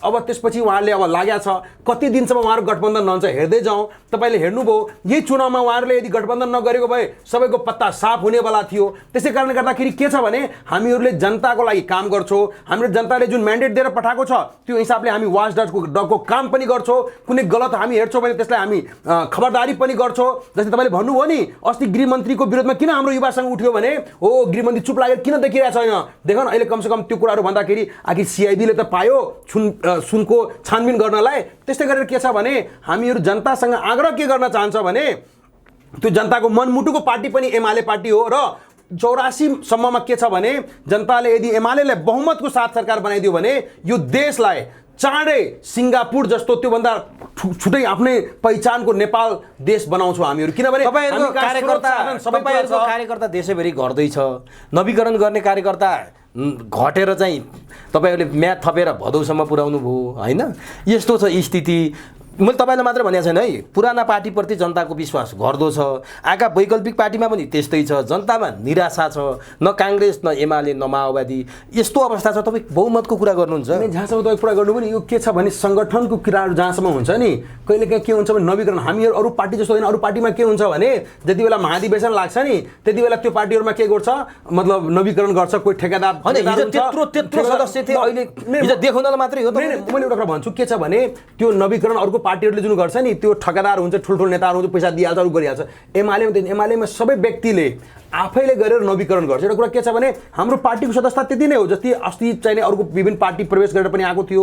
अस्ति के भयो भने हाम्रो पार्टीबाट माधव नेपाल जीहरू फुट्दाखेरि पनि केही साथीहरू निस्केर जानुभएको थियो। त्यसपछिको जुन हाम्रो जति थियो नि रेकर्ड, त्यो सबै रेकर्ड हाम्रो थियो। तर यसमा के भइदियो भने हाम्रो पार्टीको एउटा धारणा के हो भने जसले नवीकरण गर्दैन उनीहरूलाई अब कसरी मान्ने एक्टिभ हो भनेर त्यो हिसाबले हामीले पुरै देशभर चाहिने अभियान चलाएको छौँ। हो त्यसमा अलिकति हाम्रो घटेको छ, मतलब पार्टी नै छोडा छैन, नवीकरण गरेका छैन। त्यसले गर्दाखेरि के तपाईँहरूले हेर्नमा त्यस्तो लाग्यो, तर हाम्रो कोही पार्टी छोडेको मान्छे छैन त्यसमा। अब जस्तो अहिले अदालतको एउटा फैसला आएको छ कि कुनै बेला यहाँहरूकै पार्टीको 15 वर्षसम्म महासचिव चलाउनु भएका पूर्व प्रधानमन्त्री एकीकृत समाजवादीको अध्यक्ष माधव नेपाल र बाबुराम भट्टराईलाई ललिता निवासको प्रकरणमा चाहिँ छानबिन गर्ने अथवा उहाँहरूलाई सोधपुछ गर्ने अथवा भोलि दोषी देखे जेलै हाल्ने होला। यो विषयलाई चाहिँ यहाँहरूले कसरी लिनु भएको छ? कुनै बेलाको नेता हो नि माधव नेपाल। नहीं एकदम एकदम यो कुराले हामीहरू एकदम सही हिसाबले ल्याएको छौँ। ठिक हो। एकदम ठिक हो। सबैलाई जुन पनि मान्छे प्रधानमन्त्री भएको किन नहोस् अथवा सबै मान्छे हामी तपाईँ पनि सबै मान्छे बराबर हो। हाम्रो देशमा सब मान्छे बराबर होस्, बराबर छ। त्यसले गर्दाखेरि यदि अदालतले जुन आदेश दिएको छ नि त्यसलाई मैले स्वागत गर्छु। जुन सबै मान्छेको लागि नियम बराबर हुन्छ कि अब उसको छानबिन पनि हुनु पर्यो। जेल उहाँहरू गल्ती गरेछ भने जेल पनि भोग्नु पर्यो, गल्ती गरेछ भने जेल हुँदैन, केही हुँदैन। तर छानबिनमा त आउनु, सबैले छानबिन बराबर हो नि त। तर कुनै बेलाको त यहाँको महासचिव हो नि उहाँ। नहीं ठिक छ। अब कुनै बेला मानुस मेरो महासचिव भए पनि उहाँले कोही गल्ती गरेछ उसको सजाय भोग्नुपर्छ। तपाईँहरूलाई त त्यसो भए खुच्चिङ भन्ने भयो होला होइन? पार्टी फुटाएर गएर एमालेलाई यत्रो सँगै भइदियो भए एमालेको बहुमत आउँथ्यो होला, एमाले ठुलो पार्टी बन्थ्यो होला, यहाँको अध्यक्ष प्रधानमन्त्री बन्नुहुन्थ्यो होला। पार्टी फोडेर धोका दिएर अब झलनाथकै भाषा लिने हो भने त पुँजीवादीको पुच्छर, काङ्ग्रेसको पुच्छर, एकातिर माओवादीको पुच्छर बनेको आरोप लाउनु भएको छ। यस्तो अवस्थामा चाहिँ एमालेलाई गद्दारी त गरे, तपाईँहरू त खुच्चिङै भयो होला होइन त? नहीं खुसीको पनि कुरा छैन। हामीले चाहन्छौँ कि विधिको हिसाबले देश चलोस्, शासन व्यवस्था त्यो हाम्रो नियम कानुनले चलोस्। र त्यो हिसाबले के छ भने अब माधव नेपाल कमरेड वास्तवमा 3 कार्यकाल उहाँले 15 वर्ष चाहिने पार्टी हाँकेको मान्छे हो। हामीहरू कहिले पनि सोच्दैन थिए कि उहाँ जस्तो मान्छे चाहिने पार्टी छोडेर जानु पर्थ्यो। तर उहाँले जुन छोडेर जानुभयो, अब झलनाथ खनालजीले भनिसकेका छ त्यस्तो गर्नु गलत हो उहाँहरूको। मलाई अहिले पनि लाग्छ उहाँले त्यो गरेको गलत हो। र अहिले उसको परिणाम देखिरहेछ कि जुन हिसाबले उहाँ जानुभयो त्यसको लागि एकातिर भ्रष्टाचारको डन्डा छ, अर्कोतिर पार्टी छोडेर नेता कार्यकर्ता जम्मै एमालेमा फर्किरहेछन्। बडो बिजोग र सकसको अवस्थामा पो देखिन्छ। तपाईँलाई माया लाग्दैन? माया भन्दा पनि मलाई के लाग्छ भने उहाँले चालेको गलत निर्णय नै थियो कि उहाँको जुन गलत थियो नि, जुन पार्टी फोडेर जुन जानुभयो नि उहाँले सबभन्दा ठुलो गल्ती गर्नुभयो। र पार्टी फोडेर नगएको भए अहिले देशमा नेकपा एमालेकै सरकार हुन्थ्यो र हामीहरू चाहे अनि उहाँलाई चाहिँ बचाउन सकिन्थ्यो होइन त? बचाउने कुरा होइन, देशलाई जुन छ नि हामीले सुशासन दिन सक्थ्यो, देशलाई सञ्चालन। अनि यहाँहरूकै पार्टीको कुनै बेलाका नेता वामदेव गौतम अहिले एमालेमा पनि हुनुहुन्न, कतै पनि हुनुहुन्न, के एकता अभियान भनेर गइराख्नु भएको छ। आजको राष्ट्रिय सभाको बैठकमा चाहिँ उच्च स्तरीय समिति बनाउन हुन्न, सिआइबीले जिम्मा दिनुपर्छ भन्नुभयो। यहाँहरूको विपक्षमा देखिनुभयो नि त वामदेव गौतम। उहाँको अब व्यक्तिगत कुरा हो, हाम्रो पार्टीमा हुनुहुन्न। अब उहाँ के सम्झेर चाहिने अब उच्च स्तरीय छानबिन बनाउनु हुन्न भनेको छ, त्यो उहाँको व्यक्तिगत। उच्च स्तरीय छानबिन बनाउने हो भने प्रधानमन्त्रीले पनि राजीनामा दिनुपर्छ, अर्थमन्त्रीले पनि दिनुपर्छ, गृहमन्त्रीले पनि दिनुपर्छ, त्यसकारण यो बनाउन हुन्न भन्नुहुन्छ उहाँले। नै त्यो उहाँको अब व्यक्तिगत धारणा हो, त्यसमा मैले केही कमेन्ट गर्न चाहेन। अब उहाँ जस्तो मान्छेले कमसेकम उच्च स्तरीय राजनीति समिति बनाएको भए उहाँले पनि फाइदै हुन्थ्यो। अहिले उहाँ कुनै पार्टीमै छैन, त्यो उहाँको आफ्नो भाग नहुँदाखेरि उहाँले केही नबनोस् भनेर भने होला। तर त्यसको केही तपाईँको अध्यक्षलाई चाहिँ आरोप लाग्छ क्या चोरको खुट्टो काट भन्दाखेरि जसरी चोरले खुट्टो तान्छ नि त्यसै गरी ललिता निवास प्रकरणको फाइल खुल्छ, प्रचण्डसित महिनौदेखि बोलचाल बन्द भएको हुन्छ, भेटघाट बन्द भएको हुन्छ, बालुवाटारमा जानुहुन्छ, आज होइन भोलि होइन पर्सि होइन तार्किक निष्कर्षमा पुर्याउनुहुन्छ, आउनुहुन्छ। फेरि जलरी काण्ड हुन्छ, प्रचण्डसँग वार्ता गर्न जानुहुन्छ, 3 जना नेता बस्छन्, फेरि मिल्छ। अब सुन काण्डमा पनि यहाँको अध्यक्ष यहाँको पार्टीका नेताहरू हरेक दिन जसो बालुवाटार जानुभएको छ, छलफल गर्दै हुनुहुन्छ, लेनदेनको बैठक भइरहेछ, कहाँनिर लेनदेन चल्छ अनि फेरि मिल्नुहुन्छ। प्रीतम सिंहको केसमा पनि त्यसै भयो, हरेक फाइल खुल्छन्, हरेक काण्ड आउँछन्, एमालेका पनि काण्डै काण्ड छन्, काङ्ग्रेसका पनि काण्डै काण्ड छन्, माओवादीका पनि काण्डै काण्ड छन्। अनि 3 जना नेता मिल्ने अनि लेनदेनमा टुङ्ग्याउने, जनतालाई चाहिँ आँखामा छारो हाल्ने, हात्ती आयो फुस्सा, संसद अवरुद्ध पनि त्यस्तै, छानबिन पनि त्यस्तै। तपाईँहरूले त देश तबाह पार्नुभयो है। यी 3 जना नेताले देशलाई आफ्नै वीरता ठेक्का ठाने हो। त्यो कुराको म पनि समर्थनमा छैन। तर देख्यो नि सर, मेरो एउटा कुरा के भन्न खोजे हो भने वास्तवमा एउटा कुरा के बुझ्नुपर्छ भने हाम्रो अध्यक्षमाथि जुन तपाईँले आरोप, अध्यक्ष मात्र होइन मैले सबैलाई भनिरहेको छु, तर एउटा कुरा के भन्छ भने उहाँहरूले जुन व्यतिथि गरिरहनु भएको छ नि, जुन हिसाबले देशलाई बर्बाद गर्नतिर लागिरहेछ नि, यहाँ तस्करहरूको अड्डा बनाएको छ, यहाँ चाहिँ नि करप्सन गर्ने खालको मान्छेहरूको जुन अड्डाहरू बनाएको छ नि, त्यसको विरोधमा चाहिँ नि केपी ओली बोल्दाखेरि जब उहाँले रोक्दाखेरि के गर्छ भने उहाँले अब छलफल गरौँ, मिलाउँ, उहाँहरूले आफ्नो मिलाउनलाई चाहिँ नि के छ भने त्यस्ता गोप्य बैठकहरू गर्न कोसिस गर्नुहुन्छ। मेरो त के माग्छ भने त्यसलाई पनि लाइभ गरिदिँदा हुन्थ्यो, केही ठुलो कुरा होइन। जस्तै आजकल त अब विभिन्न पार्टीको बैठकहरू पनि लाइभ हुन लागेको छ, विभिन्न पार्टी होइन, काङ्ग्रेसको मात्रै भयो, अरूले गरेनन्। माओवादी फिर्ता ल्याइहाल्यो, गरेन, बिचमा रोक्यो, सुरुमा गरेको थियो, बिचमा गर्छु भनेको थियो, गरेन। त्यो सबैलाई गर्नु पर्थ्यो, किनभने वास्तवमा एउटा तपाईँ त्यसपछि तपाईँलाई थाहा हुन्थ्यो कि केपी ओलीको अडान के हुन्छ। केपी ओली मात्रै त्यस्तो मान्छे हो, तिनीहरूमा अडान राख्छ कि होइन सबै कुरा निष्पक्ष हुन दियो, कसैको संगत छ भने उसलाई कारबाही गर भन्ने मान्छे नै केपी ओली हो। तपाईँ एमालेका, म अन्तिममा छु क्या, तपाईँ एमालेका नेताहरूप्रति मेरो एउटा प्रश्न, तपाईँहरूको सङ्गठन राम्रो छ, पार्टी चुस्त छ, दुरुस्त छ, राम्रो चल्या छ, अरू पार्टीभन्दा सङ्गठनमा पनि तपाईँहरू अब्बलै हुनुहुन्छ। एमाले सबै, एमालेको विद्यार्थी सङ्गठन, एमालेका भातृ सङ्गठन सबै चुस्त दुरुस्त छन्। तपाईँहरू चाहिँ पार्टीभित्र चाहिँ अध्यक्षको पुरै दास के, तपाईँ यहाँ आएर अध्यक्षको बयान गर्ने, भक्तिगान गाउने बाहेक अर्को केही नगर्ने, अर्को नेताले पनि त्यो बाहेक केही नगर्ने। अनि केपी ओलीले तपाईँहरूले के हिटलर बनाउन खोजे हो कि निरङ्कुश बनाउन खोजे हो कि उहाँका गल्ती कमजोरी केही पनि नदेख्ने 25 लक्षणले युक्त त कोही पनि हुँदैन त। किन यति धेरै दासत्व र गुलामी गर्नुहुन्छ सर? होइन, तपाईँले जुन लोकतन्त्रमा त अलिकति आलोचना पनि गर्न पर्यो कि भोलि टिकट नपाइला अथवा पार्टीमा पद नपाइला भन्ने डर त्रासमा मात्रै राजनीति गर्नुहुन्छ कि रातोलाई रातो र कालो भन्ने हिम्मत किन गर्नुहुन्न के तपाईँहरूले? हामीहरू तपाईँ एउटा भन्नुहुन्छ नि जुन कुरा, हामीहरूलाई जे नराम्रो लाग्छ हामी गएर भन्छौँ उहाँलाई। तपाईँले त्यस जुन कुरा लाग्छ नि कि भन्दै त्यस्तो होइन, तर उहाँले जुन सही कामहरू गरेका छ के त्यो सही काम हामीले भन्न मिल्दैन? उहाँले त सही कामहरू गरेकोलाई त हामी भन्छौँ नि, उहाँले गलत काम किन देख्नुहुन्न के तपाईँहरू? गलत कामै गरेको छैन, अरूले आरोप लगाइरहेछ, अनि त्यसमा मैले कसरी समर्थन गर्ने हो? त भगवानै रहेछ है, गलत कामै नगर्ने मान्छेबाट त मानवीय त्रुटि हुन्छ त। यस्तो छ कि मानवीय त्रुटि होला, त्यो छुट्टै कुरा हो, तर उहाँले त्यो हिसाबले मानवीय त्रुटि गरेर हामीले कहाँ घाटा लागेको छ? केपी ओलीले यो जुनीमा कुनै गलत काम गरेकै छैन र गर्दै गर्नुहुन्न। होइन, गरेको होला, गलत काममा यस्तो हुन्छ कि मानवीय त्रुटि हुन्छ, जानेर उहाँले कुनै गलत काम गरेको छैन जस्तो लाग्छ। यो जुनीमा गरेकै छैन, किन गर्नु पर्यो गलत काम? र एउटा भन्नुहोस् तपाईँले, केपी ओली के को लागि गलत काम गर्छ, के को लागि पैसा ल सर के गर्छ? ल मिसन 84मा यहाँले टिकट पक्का भयो जस्तो लाग्यो है मलाई। यस्तो कुरा छ, एउटा कुरा के छ भने मिसन 84मा टिकट आखिर पार्टीले दिन्छ नै, किनभने पार्टीको प्लान पनि छ कि युवाहरूलाई अगाडि बढाउनलाई, अहिलेदेखि नै शुभकामना है, स्वच्छविक मान्छेले अगाडि बढाउनलाई। जहाँसम्म तपाईँले कुरा भन्नु हो नि, तपाईँले एउटा कुरा धन्यवाद, त्यसको लागि शुभकामना दिनु, धेरै धेरै धन्यवाद छ तपाईँलाई। एउटा कुरा के भन्छु भने हामीले कुनै चाप्लुसी गरे होइन, जुन भन्नुहुन्छ नि अध्यक्षको सही कुरालाई सही भन्ने हो, जहाँ गलत गर्नु त्यहाँ गलत भन्छु, सहीलाई सही भन्ने हो। नेपाली जनताले गलत गरे र संसदले गलत गरेछ, उहाँलाई प्रधानमन्त्री बनाउनु पर्थ्यो, किनभने सही मान्छे त सही ठाउँमा ल्याउनु पर्थ्यो नि त। त्यो त नेपाली जनताले त आखिर लोकप्रिय मत सबभन्दा बढी दिएकै छ नेकपा एमालेलाई। गलत संसदले गर्यो, संसदले गलत गर्यो। यो गठबन्धन जुन थियो नि, यो ठगबन्धन थियो नि, गठबन्धन, त्यो गठबन्धनले गर्दाखेरि के भयो भने संसदलाई पङ्गु बनाइदियो, कुनै पार्टीको बहुमत छैन। तेस्रो यो देशले एउटा नेता चिन्न सकेन।